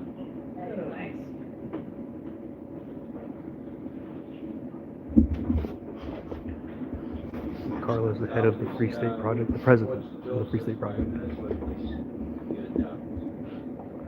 It's 4 minutes when I practiced it, but he had 27 minutes, so, you know, I think He's a legislator that I asked to research the bill and to be able to, that's why we have one fund. I'll go as fast as I can, let's do that. I always have reasons for my method. I reserve my 3 minutes. I reserve my 3 minutes to her. Honorable committee members, thank you for your time today. My name is Carla Garrick, but my friends call me Queen Quill. So I guess if we're going to have a monarch off, you know, I'm game. I'm an immigrant to America and became a U.S. citizen in 2000, having to take a citizen's test where, you know, new Americans learn about the Constitution and the enumerated things that the federal government is supposed to be limited to doing, which isn't much. I'm an author, I'm an activist, and I'm an attorney, but I'm also a political refugee to New Hampshire, moving here in 2008 as part of the Free State Project. I was the Republican nominee for the New Hampshire Senate in District 20, and I received 45% of the vote in the last election. I'm not going to run again. I'm a proud Free Stater, and like many, but not all Free Staters, I support New Hampshire Independence. I'm testifying today in support of CACR 32 because it should always be in the hands of the people how they are governed. The federal government has failed us. It no longer follows the Constitution. The federal government ushers in unconstitutional wars. The federal government hurts our fellow Granite Staters with its war on drugs, which just makes bad personal decisions worse. The federal government, colluding with the Federal Reserve, makes us all poorer due to the inflation caused by money printing. Face it, Granite Staters are abused by DC. What do we advise victims to do when they're abused? We tell them to leave, which means we have the right to ask for a divorce. That's all today's proposed amendment is, an opportunity, a democratic opportunity for Granite Staters to decide whether our relationship with the federal government is worth solidifying. I say it's not, and everyone should know we would all be better off if we went our separate ways. What are we taught about abusers? They will tell you you can never leave. They will tell you they will change. They might even tell you it's your fault. Abusers and the federal government are gaslighting liars who cannot be trusted. We all know the definition of insanity. It's doing the same thing over and over. And it's your duty to at least create the opportunity for Granite Staters to decide their own destinies. As an independent nation, New Hampshire would be prosperous and peaceful along the lines of a small, successful country like Liechtenstein or Luxembourg or Switzerland. We'd have 4 times the size of Iceland's population. We'd easily be able to work with our neighbors, much like the countries in the Schengen area in Europe do. Many American retirees already receive their Social Security pensions in foreign countries like Mexico. No future challenge related to independence is insurmountable. Where there's a will, there's a way. Let's see if there's a will. There are many compelling reasons to support national divorce, and I encourage folks who are curious to visit the Foundation for New Hampshire Independence website. I serve on this federally recognized 501c3 educational nonprofits board, and at nhindependence.org, you'll find hundreds of reasons why you should support a free and independent New Hampshire, not least of which would be that we would all be richer if we could keep our hard-earned federal income taxes. And that's about $25,000 on average for Granite Staters. So if you just want to be a little richer, you know, ask your representatives to support this. Today, your only duty is to democracy, which every single one of you claim to support. You need to vote in favor of this opportunity because it's not up to you. It's up to individual Granite Staters. We're called the live free or die state. When we become independent, we'll also be the live free and thrive state. afford us the opportunity to try. I want to just address briefly a couple of things that came up here today. In 2016, when Brexit happened, there were several online polls that were done. 42% of Granite Staters in 2 separate polls, including one done by the union leader, supported a free and independent New Hampshire, 42%. We've come a long way since then. To the point that Representative Edwards made, he said he's going to vote against it. I think that we should say, let's see what the people think. That is truly what the role should be here, is let's leave it open to the people. To Representative Brody Deshay, it's disappointing that you would try and sort of lean into the gaslighting and create this sense of fear where it's like rebellion, treason, all these things. The right of revolution is enshrined in our New Hampshire Constitution, and so these are just scare tactics. I believe it was you that said the power resides in the people. So I would say let's prove it. Let's let them vote. And then I will leave you with this, especially for my Democratic friends. If you've tweeted or mentioned the words voter rights or democracy in the past 5 years, I suggest you also support this bill. I'd be happy to take questions. Thank you. My mic's not on? Yeah, no, mine's not. You didn't need it. I forgot about the free staters. How many of you are all free staters? Oh, okay. I don't answer questions. Okay, that explains my...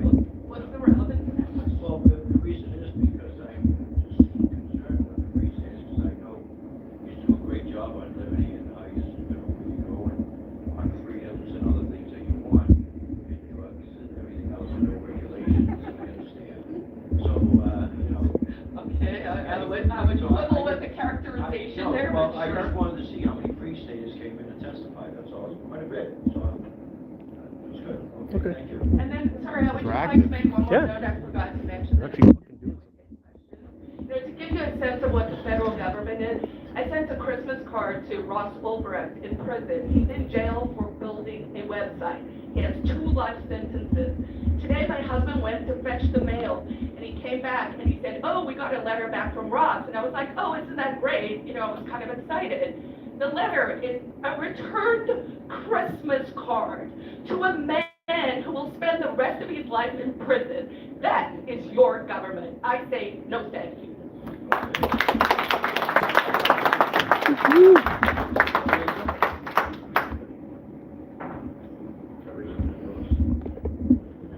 Next is my question. The question simply is, are you aware that we are recording this? Yes. Thank you. Seeing that there are no other questions, the chair's going to recognize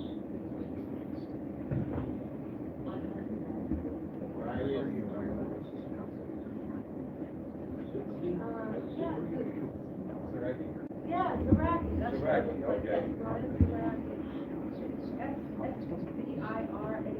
Hi, Brian, welcome. If you can keep it to 3 minutes, we appreciate it, so we can get everyone in. In my lifetime, the United States Incorporated has triumphed and murdered approximately 1 million innocent people and caused the immeasurable suffering of many times that. This will be the first time I have had even the potential of an opportunity to vote on my consent. Vote yes on CHCR 32 so that I can have that opportunity. Vote yes so that the voters of New Hampshire can have that opportunity. Thank you. Great.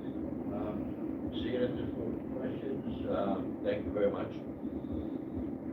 The chair recognize Peter Ari, A-Y-R-E. Welcome, Peter. And he's in support of the bill, 1 to 2 minutes. I like that, Peter. Guys, this is Pete. He's a cop blocker. Well, he was. Oh, gee, cop blocker. Good evening, everyone. Appreciate your time, and thanks for everyone for coming out. I have a few prepared remarks, but like Carla did, I wanted to respond quickly to some things some other folks said. We had one speaker who referenced time and again experts, and I would just say that we here can rely on common sense and our own critical thinking. If we want to look to an expert on the Constitution, I would put forth Lysander Spooner. To talk about wars and call them civil war, I would reference the great Axl Rose when he said, "What's so simple about war anyway?" There's been talk about money going out of New Hampshire, money coming back to New Hampshire. I just want to make clear that those Federal Reserve notes are not the same. For example, what if the state of New Hampshire residents were taxed at $1 billion, but then the DC regime said, "Here's $10 billion. We're gonna put in a nuclear waste facility in the White Mountains. We're gonna do all these super funds. We're gonna, so we have to think about what comes with these grants and how it affects folks. We also know that there's been questions how will this policy, how will this program unfold. We don't know for sure. No one can answer that. But we know there's a lot of smart people here. There's a lot of people with passion. And we work to bring about the best outcomes we can. And it's better to have a less acute issue than a more acute issue. We know that. I'll get to my prepared remarks. I would say I would be content with each of you supporting this with neutrality, just to see how folks in New Hampshire respond. But I would encourage your enthusiastic support. I would say that I've been an advocate of liberty for a long time. I used to be sort of bought into the nationalism. I've since seen through some of that. Part of that was through my reading of history and the history of empires, seeing them grow and fade and what that brings. So what I see, I don't think anyone here would deny that the U.S. has been an empire and it's on the collapsing phase. Empires at their cores tend to be conformist, uniformist. They have groupthink, they stagnate, they thrive on fear and aggression, and even we see democide. On the periphery, though, is where we see creativity, diversity, critical thinking, innovation, mutual respect, and peace. And that's what I think we can do here in New Hampshire. The culture is that it's not just freedom; it's freedom coupled with responsibility.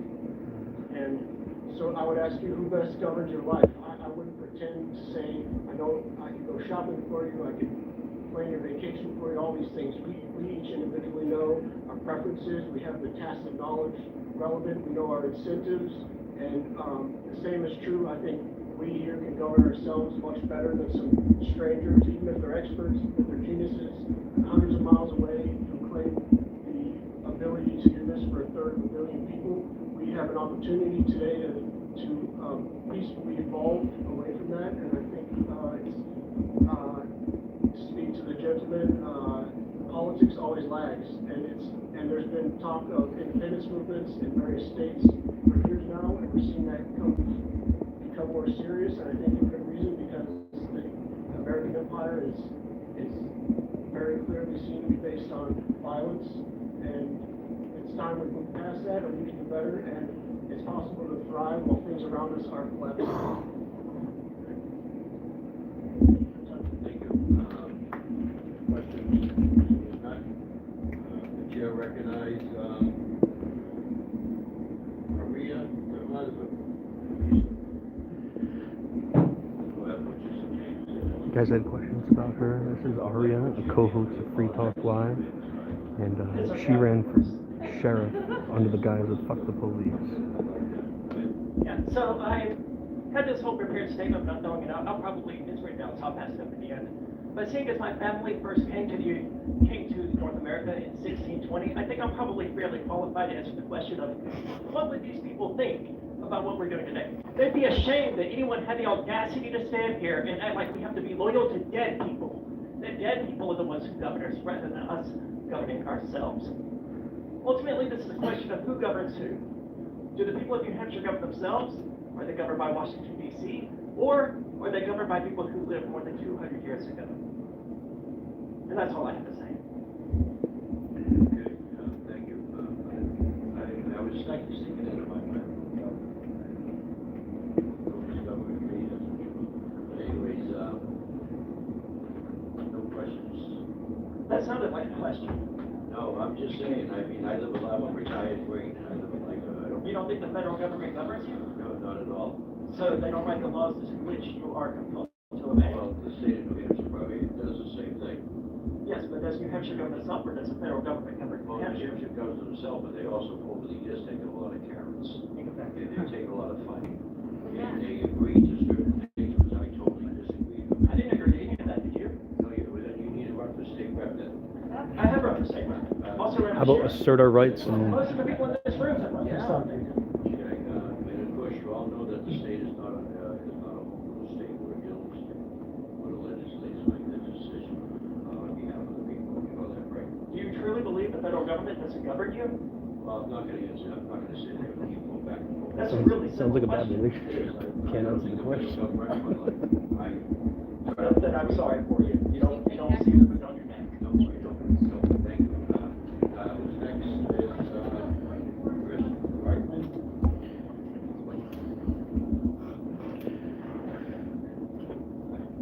Here we go. Here's a good reason why we don't need the federal government right here.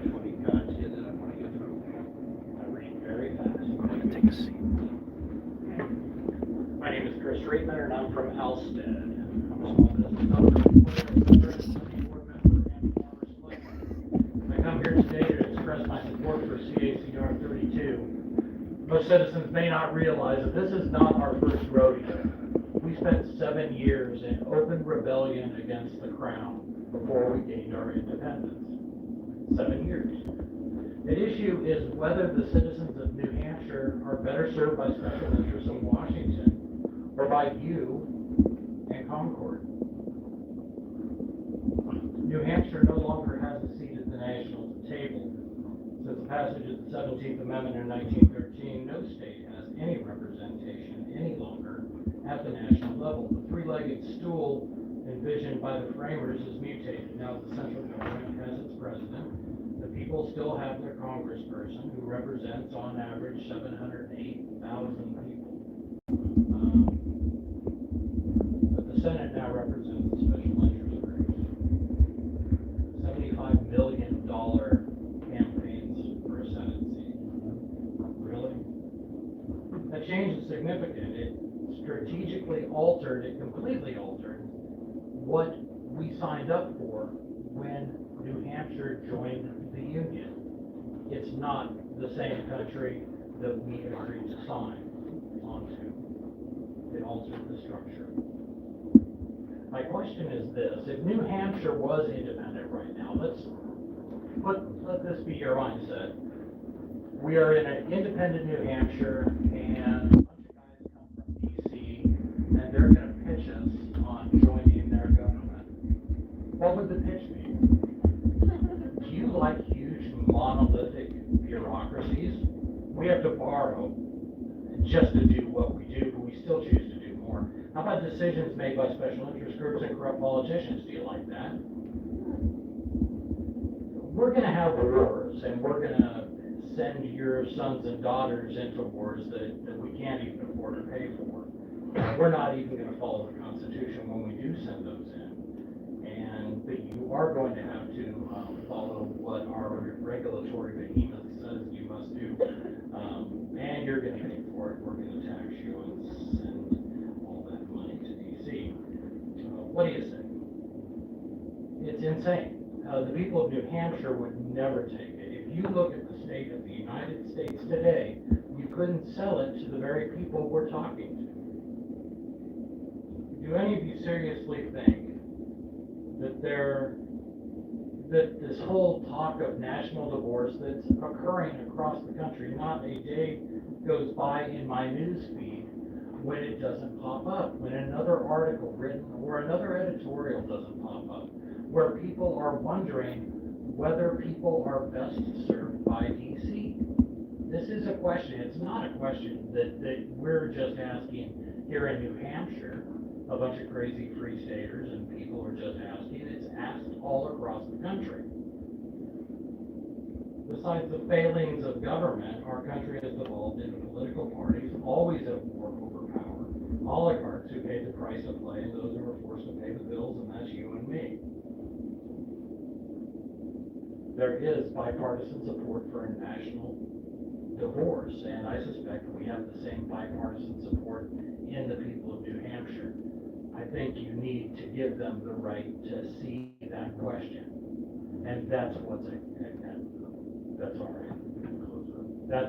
That's what the question is. Can they see the question? Thank you for your time.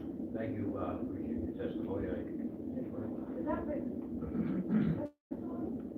You have written testimony you want to turn in? Yeah, but I'm really old and I can't see well, so I screwed up most of it. I'm happy to send it. That's all right.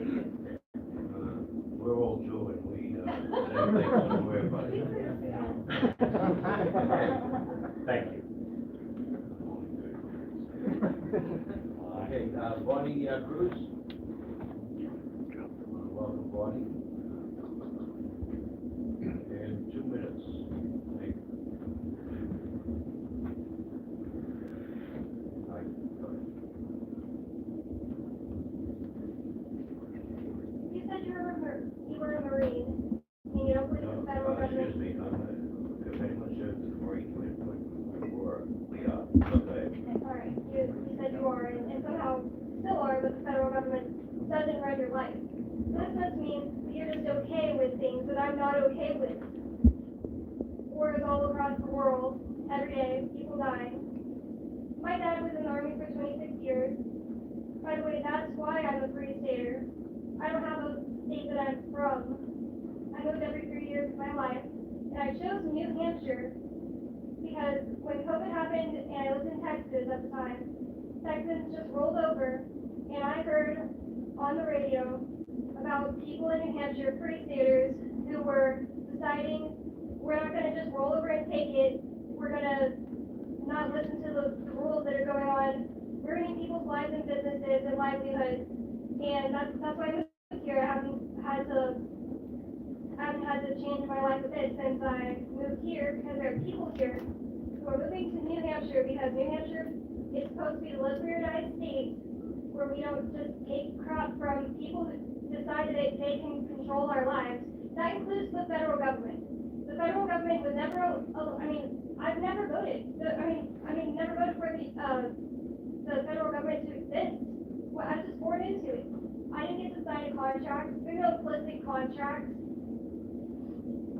That's why free staters are choosing New Hampshire to move to, because there's already a culture here of peaceful, just leave me alone and live for your die. That's what it is. And I really resent the fact that you are acting like you're going to be against us. You're characterizing us in a bad way. You are. You said, oh, with your drugs. What is that supposed to mean? With your drugs. I never said you. I just said they support drugs. Does that mean that you're going to go I'm not going to sit here and argue with you. I agree with the free state a lot of this stuff. So you're right with the wrong guy. And let me continue. That's exactly my point.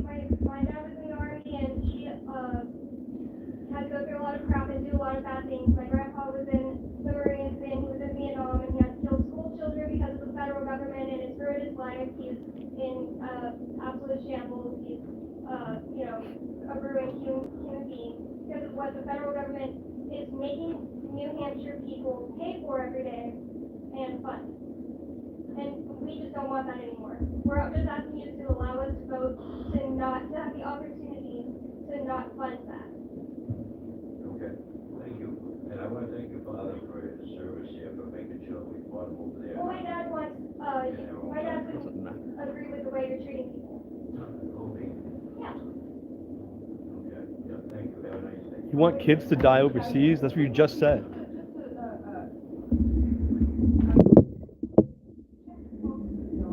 I finished my stand with the next point.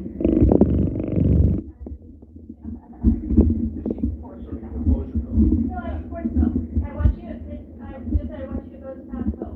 Since I'm not a bad guy, we'll change it. You didn't want to support the original, but now you do? I had a point that I was going to make in opposing the bill. You have to manage. She'll recognize Elliot Axelman. Good job, Bonnie. How are you, Elliot? Great, and I talk fast. I'm gonna try not to take you in that, okay? Thank you. All right, thank you very much. I have some remarks that you representatives made some points I wanted to throw. I believe Representative Shea said we wouldn't have Medicare and Social Security anymore. Medicare is federal, Medicaid is state federal, but Social Security, if you move to any other country, pretty much any other country, you will still get Social Security. So that wasn't totally right? But more important though, if we left, we'd all be saving 20, 30, 40% on federal income taxes, federal corporate taxes, and 100 other taxes or so. We'd all have 20, 30, $40,000 more in our pockets. We could afford insurance. And as for those who paid into Medicare, they're already 70 and can't necessarily work and say, oh, we need more by private insurance. We will arrange. During secession, no one's going to say, we leave and the next day we're gone, and, no negotiations. Like Brexit, there will be months or years of negotiations. Those who are 70 and worked hard, like some people in this body, will get Medicare because they paid into it. So it's not that simple. We're not going to let them die on the streets. I believe Jeff Edwards said he agrees with some of our points, but at this point he thinks we vote no. It seems like he's coming along, so I think in a few months he might support secession. He said if you don't agree with it, just run for office or vote harder. Again, with all due respect, obviously I respect Representative Edwards, but he said just run for Congress. We tried that exact method. Run for Congress and support was running for 240 years every day. So I'm not that old. My father's father. Yeah, my father's father was an army judge, plenty of family in the military. They served the federal government. Right now, I think they wouldn't support the federal government anymore. My grandfather, I don't think, he just passed away. But we tried that exact method for 240 years. The definition of insanity is literally trying the same thing every day, again and again for 240 years, expecting different results. Does anyone in the body, I haven't heard from any person in the world who has explained to me a proper actual methodology for how we're going to change the trend of the federal government. The federal government every day for 240 years has become bigger, expanded, and minimized our liberties, crushed our natural human rights. What is the reason to believe that's going to change? In 2020 it'll change, in 2024 it'll change, we'll win about Congress, both parties have had full control, nothing has changed. It either grows extremely fast or it grows super fast. There's no big difference, it's always growing super fast or extremely fast. Again, I've asked Representative Chase to debate me, he declined, he does not want to debate me. I've asked any legislator or anyone else to debate me on independence. Nobody. One person debated me a few weeks ago, I technically won the debate. It was a great debate. We need to have this discussion. Any legislator in this body or anywhere. You did buy me a cup of coffee. Yeah. For the record. Yeah, anyone who wants to debate me, I'm very happy to debate. I think we should have a public debate. As for the Constitution, Representative Chase brought up the Constitution 3 times, and I think that's a very interesting point. Number one, as I'm sure some will mention about Lysander Spooner, I never signed a contract. The theory that my great-great-grandfather, theoretically, assuming they lived in the United States and were immigrants, my great-great-great-great-great-grandfather 24 years ago signed a contract binding me. All contract law in the world would deny that that is legitimate. I cannot bind my son, let alone my grandson, in perpetuity to be a slave to anyone else. Right? I can sign a contract for me, and I have limited custodial powers over my son if they're 5 years old. But I can't say my grandson will be a slave to you in 400 years. So the fact that anyone says the Constitution is a contract is total bogus. All contract law would agree with that in the world. Look at any contract law in the universe. If you didn't sign a contract under informed consent, if someone 240 years ago signed a contract, to say that applies to you. But even, let's say the Constitution is legitimate, and just full disclosure, full openness to the federal government, I withdraw my consent. I never consented to the federal government ruling over me. I don't want you, I don't want your money, I don't want your laws. But if we're going to talk about the Constitution, and I think the Shades mentioned it a few times, it's unconstitutional and it's fake, it's not. Okay, if we are going to absolutely obey and enforce the Constitution, who has violated the Constitution? If it's a contract, who has violated it, us or them? Well, let's list the violations of the U.S. Constitution by the D.C. pirates. They violated the First Amendment many times, I've written books about it. Violated the Second Amendment many times, I've written a book about it. Violated the Fourth and Fifth Amendments due process. I'm finishing up a book on massive amounts of violations of due process by the federal government. If you don't like civil asset forfeiture, eminent domain, acquitted conduct sentencing, felony murder rules, almost every single federal law, warrantless checkpoints, CBP surveillance, almost all of it comes from D.C. They have violated the Constitution. So, Representative Shades is saying they are the traitors. He is saying they are the traitors. You say you want to enforce the Constitution, letter of law. Everyone in D.C. I'm not going to say the word, but what happens to traitors? That's what Representative Shades is saying. He's saying we're traitors. We want to leave peacefully. This is an abusive relationship. Even if we entered into it voluntarily, because nobody here signed any Constitution, nobody joined the Union. If we had to join the Union today, you would vote no. If all of you were independent now and had to vote whether to join the Union or stay independent, I'm sure all of you would not want to join that terrible cluster of what the Union is, 20 or 29 trillion reasons, obviously. You want to remain independent. Now, we are saying you want to peacefully leave. Imagine there's a woman being abused, beaten viciously, beaten and abused in every way by her husband, and she wants to leave peacefully. Whose side would you be on? You're saying we can't leave peacefully, and in fact, what Representative Shades just said to people like me, if we want to leave, we're committing rebellion. And also, we'll come in with tanks, the federal government, and kill you. So what they're saying is, we want to leave peacefully. They're saying you're traitors who want to leave. In fact, we're going to use violence against you. So we're saying we want to leave peacefully, and the opponents of this legislation are saying that violence solves the issue, solves the question. Also, they were saying the Civil War. A lot of people say the Civil War settled this. literally that are saying, might makes right. They tried to leave, they killed you, so don't try again. Again, they are the ones, we are the peaceful ones over here. See all the peace signs over here. We're all anti-war, we're all pro-peace, non-violent voluntarists. They are the ones supporting violence. They said the Civil War settled this. So again, go back to your friend Mary. She's being abused by her husband. She tried to leave once. Her husband caught her, unfortunately, beat her, tied her up, beat her to near death, and it didn't work out. Would you tell her to never try again because her husband settled that issue because might makes right? Never try to leave again? That's ridiculous, of course. Obviously. Close it up. Yes, sir. About 6 minutes. Thank you. Thank you. All right. If secession is illegal, as somebody mentioned, we should still be part of the British government. That was a secession. Clear and simple. We seceded from the British government, and I mean, people who say it's illegal, they're right. It was illegal. It was treason, and they understood that. But if I'm the company of Thomas Jefferson and George Washington, so be it. Call me traitor and kill me if you will. That's all right. Let me see if I have anything else here. I'm happy to take questions as well. All right, thank you. Any questions? Any questions? Seeing none? Thank you. All right. Mr. Chairman, I'm going to approach you and ask you a question before we move on to the next topic. Yes, you can. Thank you. Thank you.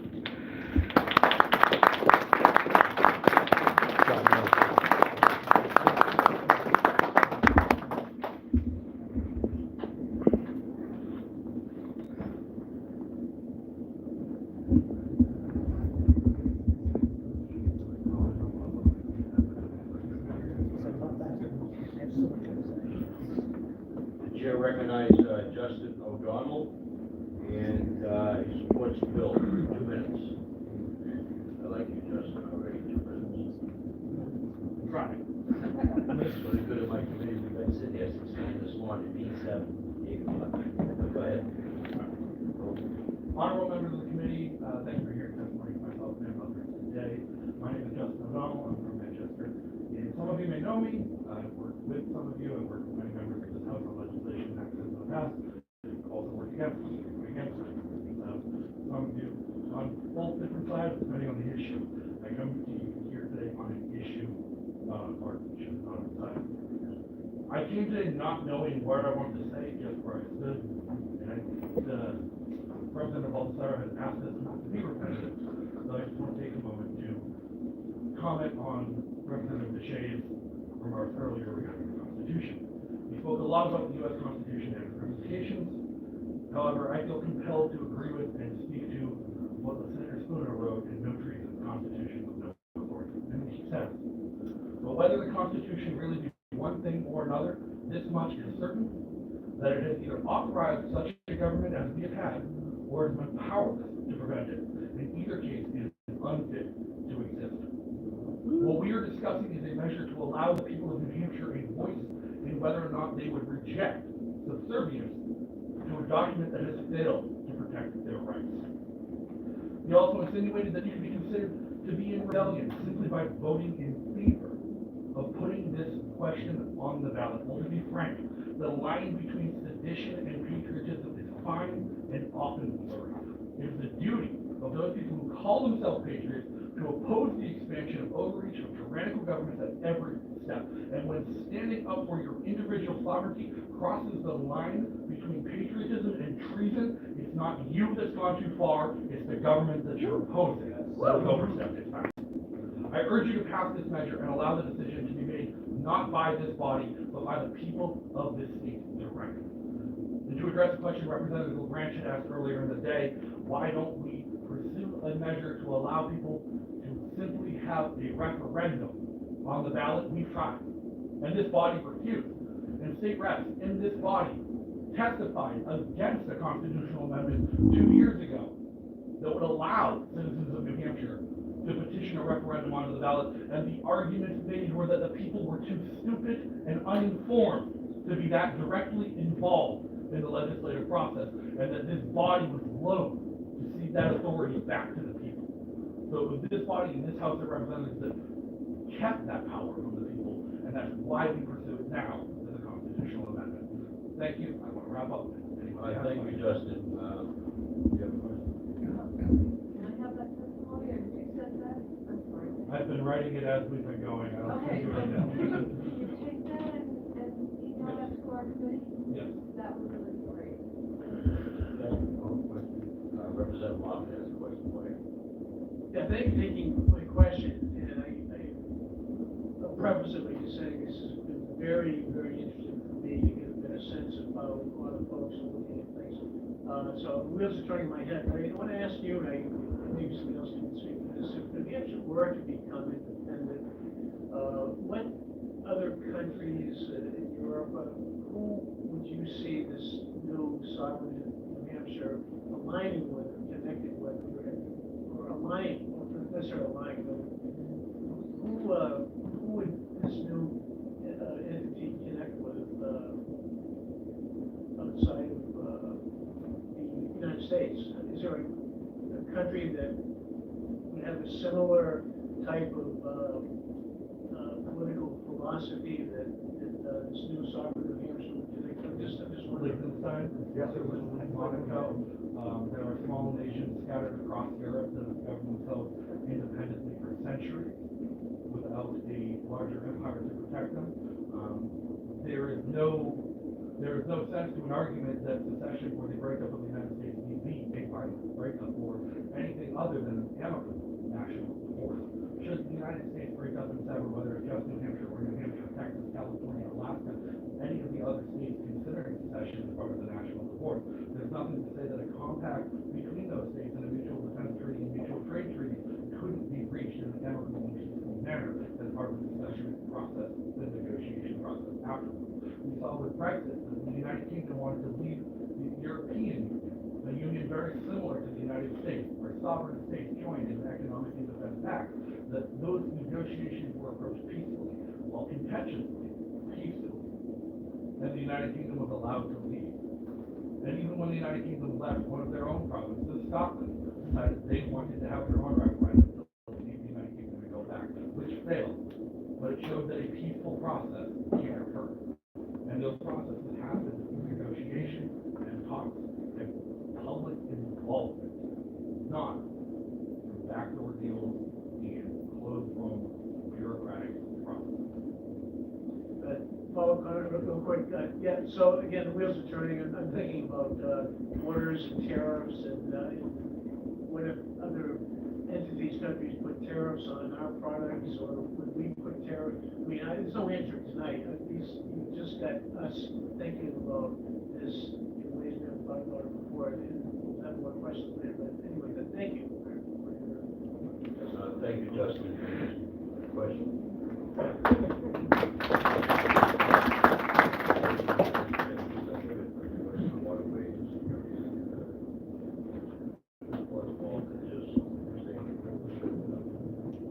Okay, the chair recognizes and supports the bill. John Coffin? Josh, okay, I'm sorry, Josh.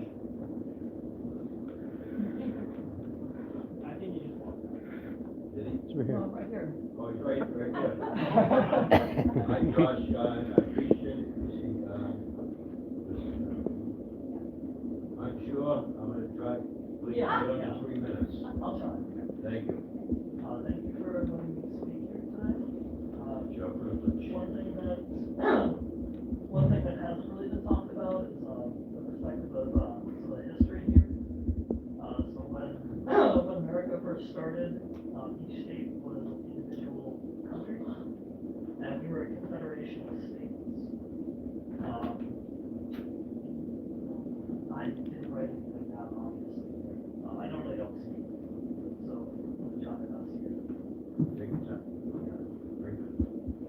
Yeah, no pressure. We'll make it. So I guess, I pretty much have decided to speak because I heard other people, representatives, they kept citing the 14th Amendment as some form of authority. Now, if you look at how that happened through history, it's no form of authority at all. Calling the United States a country is like calling Europe a country. We don't call Europe a country, we know better. So the idea of the states is they're all supposed to be individual nations. And the federal government, their role was they met like maybe a couple of times a year, the farmers left their farms, the businessmen left their businesses, and they'd meet for a couple of times and go back home. They weren't career politicians. We're not seeing exactly what we're seeing today. And then we had what was called the Civil War, which I prefer to call it the war against the states. And it was totally about state sovereignty. we got a federal government that wanted to do something that they're not supposed to, and that they don't have authority to. That sounds familiar today. That's what's happening. And the states have the authority to leave that union because the federal government wasn't doing what they were supposed to be doing. They wanted to do more. They wanted more power. Well, we know who won. Again, somebody else had said Mike wins. And so we saw, a big war machine win. Now, again, the federal government is supposed to only meet a couple of times a year, and that's it. They're not supposed to live in D.C. and hang out and get paid by a bunch of corporations. What we're seeing is an abuse of power, and this isn't the first time in history we've seen this, obviously. And I'm not really sure what else to say. I guess if anybody has any questions, I know a lot about this history, and I guess I should have came with something. Well, you did a great job there for your first time speaking, so, are there any questions? Seeing none, thank you. The chair recognizes Alex Reed. Is that right? Reed? Yep.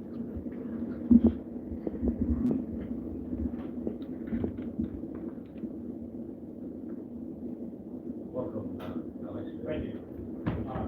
You said 9 minutes, 7 minutes? Now, 3 minutes. Yeah, you got it. My name is Alex Reed. I reside in Manchester. I am not a constitutional scholar.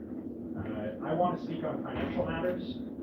There are logistics involved with that. You made this, Mr. Speaker, you made the statement today, we don't care what the UN says. I say to you, the IMF does not care what you say. This is not a conversation about New Hampshire versus the United States. It's about the state versus you. It's about the individual versus the collective. The federal government is bankrupt. Social Security, Medicare, they print money into existence out of thin air. What good is federal funding if the money has no purchasing power? In Zimbabwe, they printed $100 trillion notes.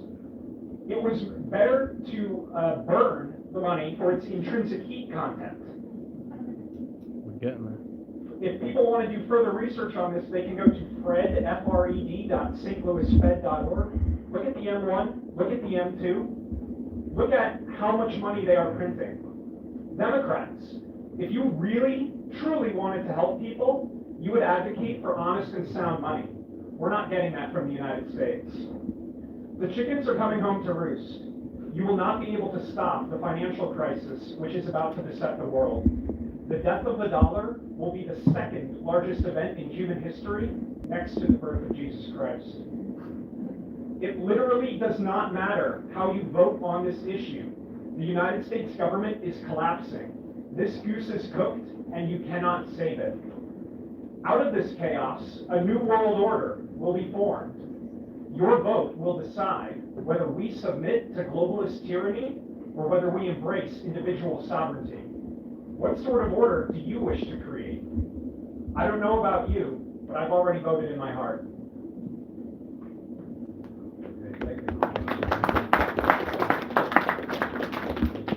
Are there any questions? Representative Burns. In your testimony today, you talked about the collapse of the United States and a new world order. We increasingly see a rise in the Chinese Communist Party as influence the world. How do you see us fighting against that if we're not in the United States and we're all fighting the 50 states ourselves? How are we supposed to stand against China and the Chinese Communist Party? I think we're united. Right? Who's we? Oh, there's a lot of people who are not present right now. So, ultimately, this is a spiritual battle. And it's a spiritual battle of sovereign individuals. Ultimately, China is the testing bed for the collectivist social credit score system. Australia also. That is the testing ground where they are perfecting their technology, and it will come here. This is a spiritual battle. It's the battle is within. Further questions? Thank you. Thank you, Spirit. wonderful thing. I've been in many countries all around the world, and religious is a dangerous thing in other countries, that's for sure. Any other questions? Seeing none, thank you very much for your testimony. I have a card here for somebody that said nobody, so that's all it is.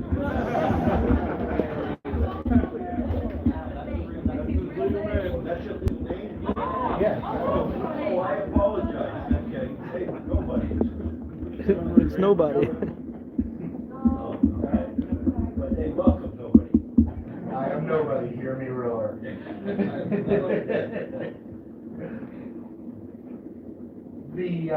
I changed my name to Nobody when I ran for governor. I ran against John Sununu, and nobody knew it because he ignored me. But my slogan was, nobody knows how to run your life better than you do, and nobody deserves that kind of power. And that's really what this comes down to today. I was told when I was a child that we had a government by consent in the United States, and that was the basis of the justice of our system. Well, nobody ever asked my consent. My consent has been neither requested nor required. What has been done is that I have had decrees imposed upon me all of my life, regardless of my choice, regardless of my rights as a human being, and regardless of my consent. The United States government has no more interest in consent than a serial rapist. The problem with the Constitution is that it has been soaked in centuries and oceans of blood. It has been the excuse for murder, for torture, for rape, for doing medical experiments on people against their will, for slavery, for mass imprisonment, for destruction of human beings for the sake of doing it. And the basic problem is that the United States government is a corporation. Now, what is a corporation? A corporation is a person without a soul, without a conscience, that is able to act independently. In Jewish mythology, they called this a golem. And the problem with golems is they always turn from their intended purpose and start doing mischief. And our government, the government that claims to own us, is doing a lot of mischief.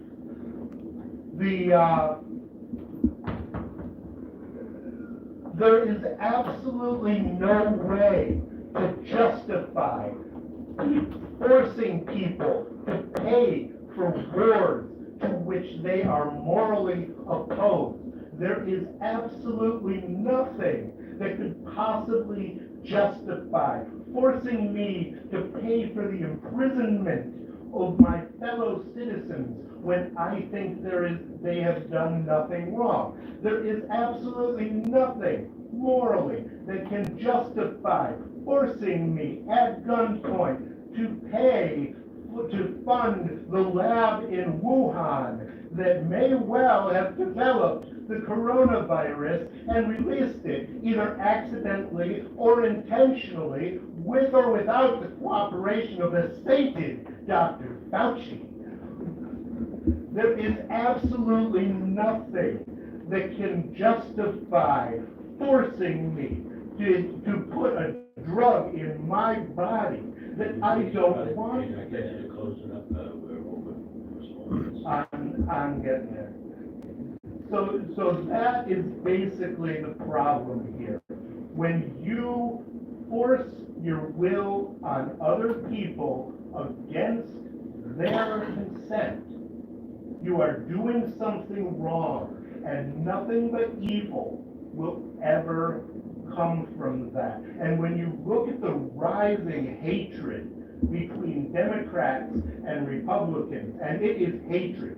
I have never seen this country so hateful as I have during the Trump years and during the Biden years. And, you know, partially, one of them was a malignant narcissist and the other one is a senile child molester. But, so I guess that has some understanding. But the thing is, when you seek to control people and to force your will on them, yet you are inviting and you deserve the hatred and the violence that you receive in response. I appreciate, thank you for your testimony. I appreciate to cut you off, but I got other people. Anyone has been shown up? If there's no questions, thank you. The chair recognizes,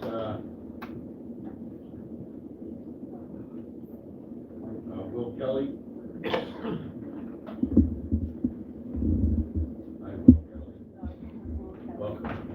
Oh, sorry.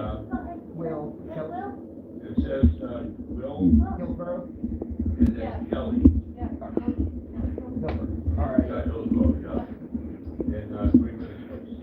Okay, and I should be able to keep it much shorter than that. We appreciate it. So, a lot of people have gone up here and talked about the logistics of what happens if New Hampshire succeeds.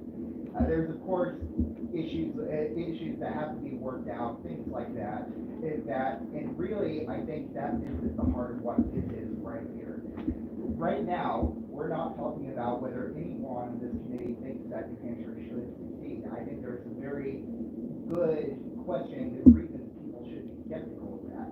What this here is asking if this bill should be IPL or put to a vote. My representative is not here on this committee. What I'm asking for those here who are considering IPLing this vote is to give me a voice. We're not asking for whether you think this should or should not happen. What we're asking is that this gets put to the legislative body so that people can provide votes, or people can provide their input and work through their system and have their voices heard. And I believe a vote to IPL this today is a vote saying that people like me are not intelligent enough and should not have the right to voice our opinion to our reps to make this happen. So I'm asking each of you here today to give me a voice, let me talk to my rep, and let this come to a vote. Don't kill this in committee. And that's all.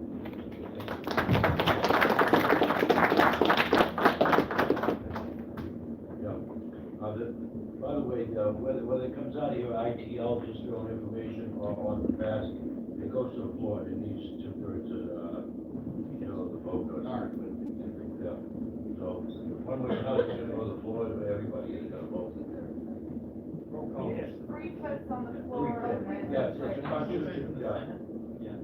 It's a constitution amendment, yeah. Okay, the chair recognized, okay. Christopher?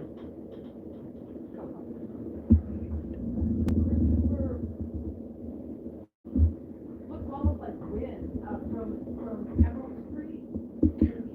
Wait. Yeah. He may have. Chris. He's trapped. Oh, wait, is that an aid? Wait? Yeah, wait. I 3 minutes, thank you. Okay, I'm Christopher Wade from Keene, New Hampshire. I want to, there's a lot I want to talk about, but I'll try and keep it short. The New Hampshire Advantage Act. The Supreme Court recently ruled a couple years ago now that basically you have to let tax for 10,000 different or more than 10,000 different taxing jurisdictions in the United States. It doesn't matter that you're in New Hampshire, and New Hampshire doesn't have a sales tax. There's a 25% tariff on goods coming into the United States, which basically reduces your effective income by about 13%. There's a lot of problems, and these are just some examples of what we can't solve without independence. New Hampshire's population would be wealthier, independent, and one of the wealthiest countries in the world.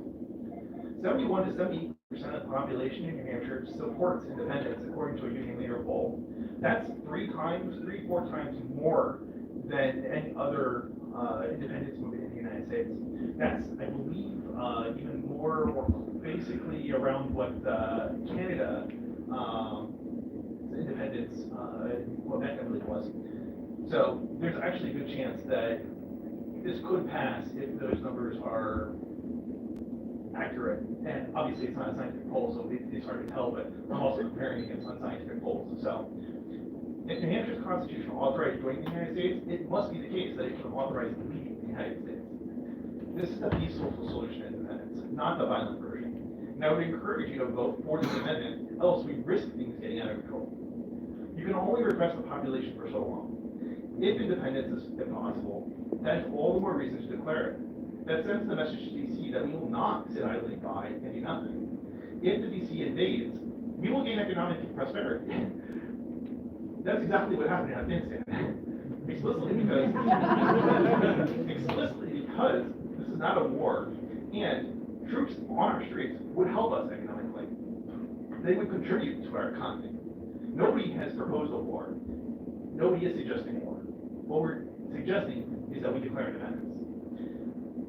At some point, the United States will leave. They will take their troops and go home, just like they did in Afghanistan. It might take 20 years, but it can happen. The independent New Hampshire does not mean anyone will lose their U.S. citizenship, as this is the way of, this is done through birth, okay? You are born a U.S. citizen. Well, I mean, generally speaking, most of us anyway.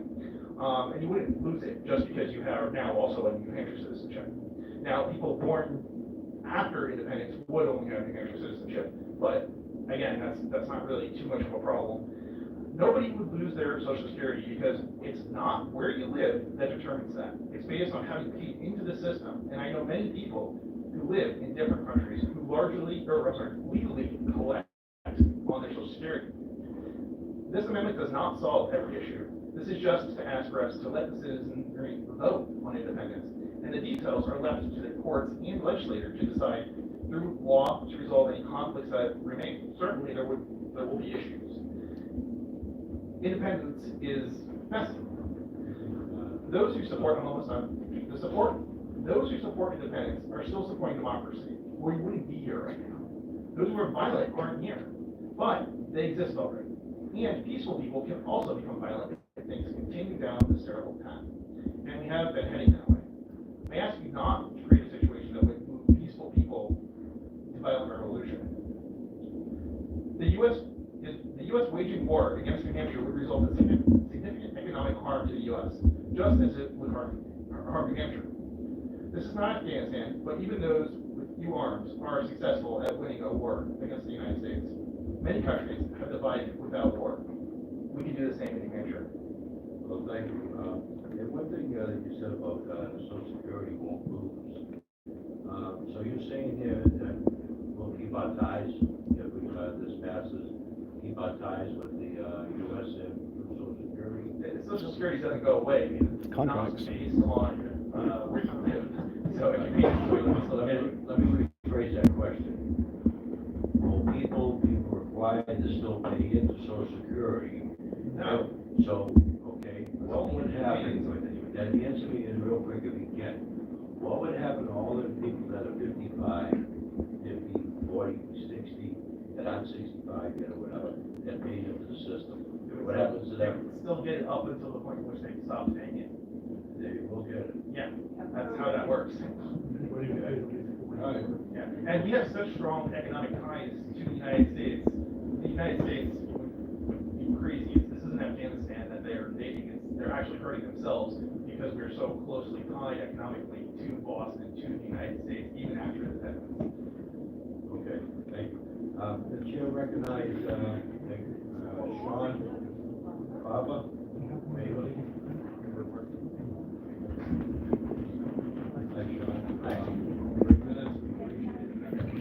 Thank you. I wasn't going to originally talk, but after hearing all of this and just sitting back and thinking about it, I just thought I've grown up. Excuse me 1 second.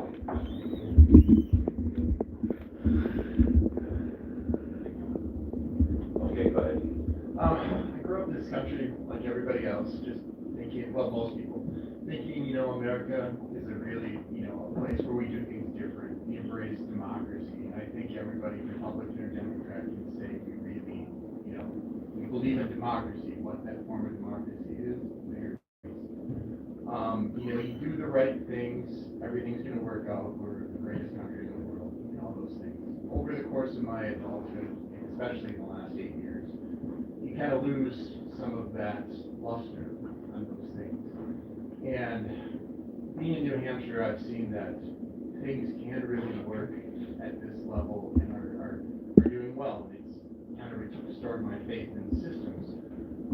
But just thinking about it, it's, if we don't get a chance to use our voice, if we can't even speak and say through a vote on a ballot that we don't agree with what's going on in DC, we want something else. I mean, in the end of the day, that's all we're asking for here. I mean, I'm not going to bore you with, you know, definitions of why we should legislatively do this or not do this. I just want a voice. I just want a chance. I just want to be able to say, like I've been taught all along, why America is so great. I should be able to say things by doing the right things and going through and getting this done the right way. Thank you. Well, thank you, Sean. Yeah, you know, I noticed you're from London there. Yes. You know, you can always voice, never had a problem voicing with me, or anybody, and I, you know, been kicking and doing this for people down there. Thank you. Freedom's a beautiful thing. Yeah. Thank you. Okay, the chair will recognize, Jonah Wheeler. Oh, by the way, of course, you won't get a chance to vote for me anymore, it's my last term. Oh, this is your last term. Go ahead.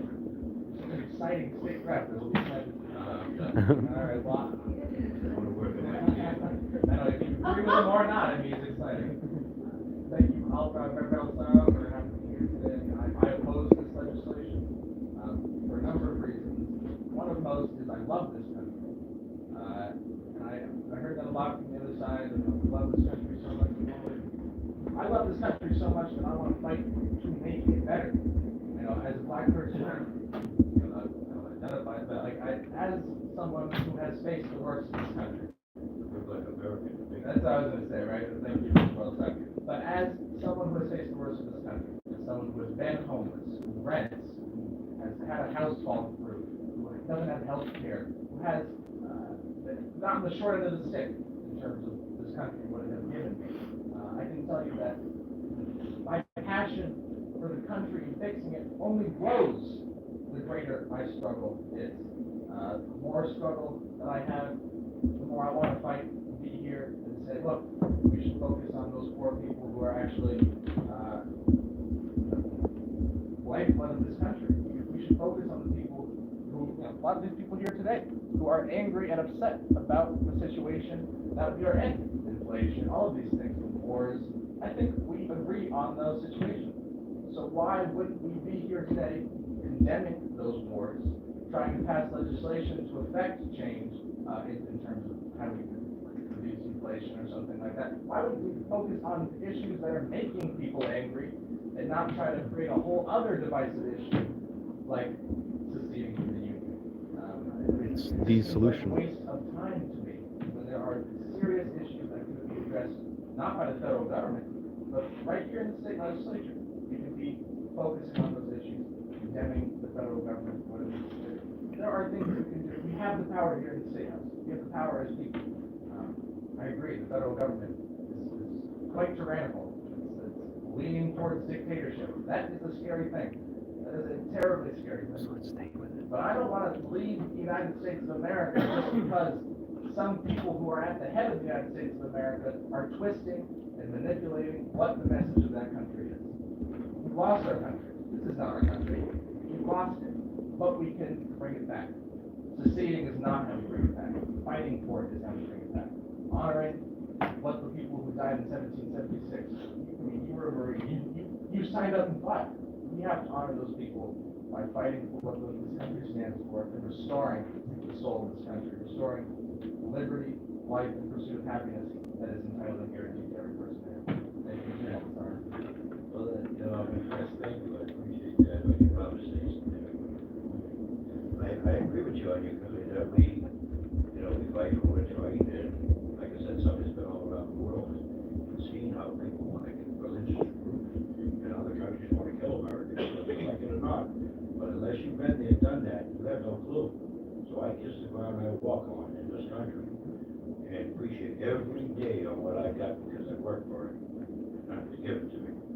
Really quickly, I mean, you love, I thank you for your testimony. really quickly, if you have a drug addict son, you don't throw him out on the street, and you take him in, you take care of him. Right. You love him, you have unconditional love, you need to unconditionally love our country. Okay, the chair recognized Patrick Binder. You allow that kid to be independent so he learns on his own and grows and becomes prosperous on his own. Let's try that. You didn't get this that's one good reason why we stay. Just the culture is what I you love, moved here 5 which is years good, ago. but that's not a reason to In stay. other countries, I've traveled the world, and I agree with these statements that there's something special here. I went back to California,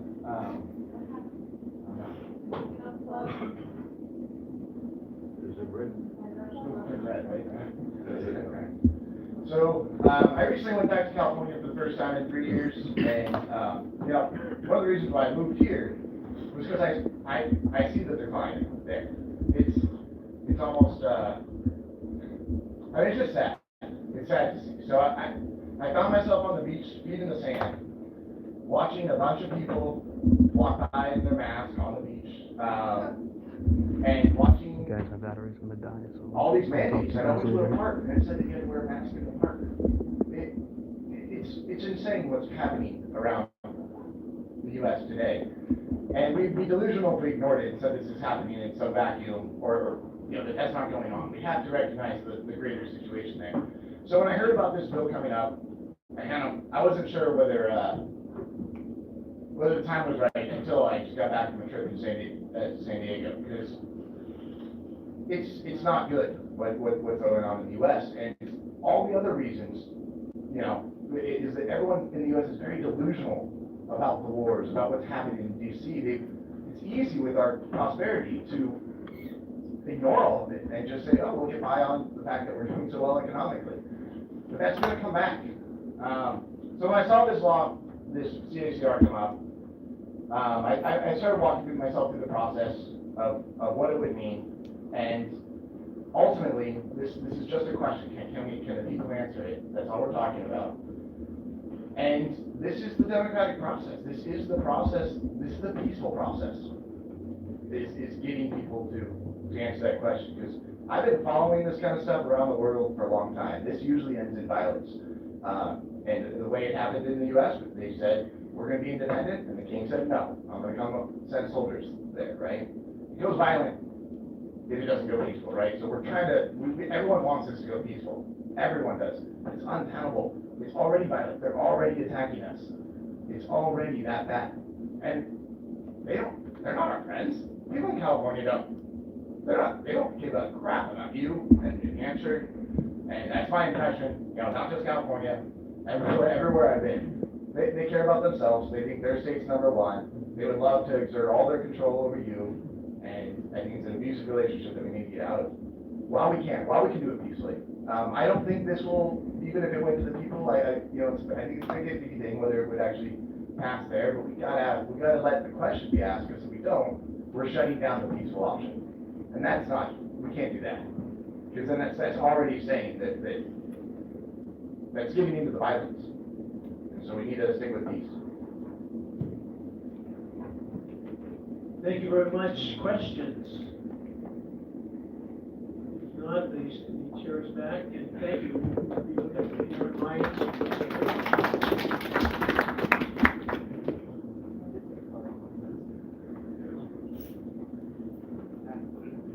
Okay, the chair will recognize Kyle R.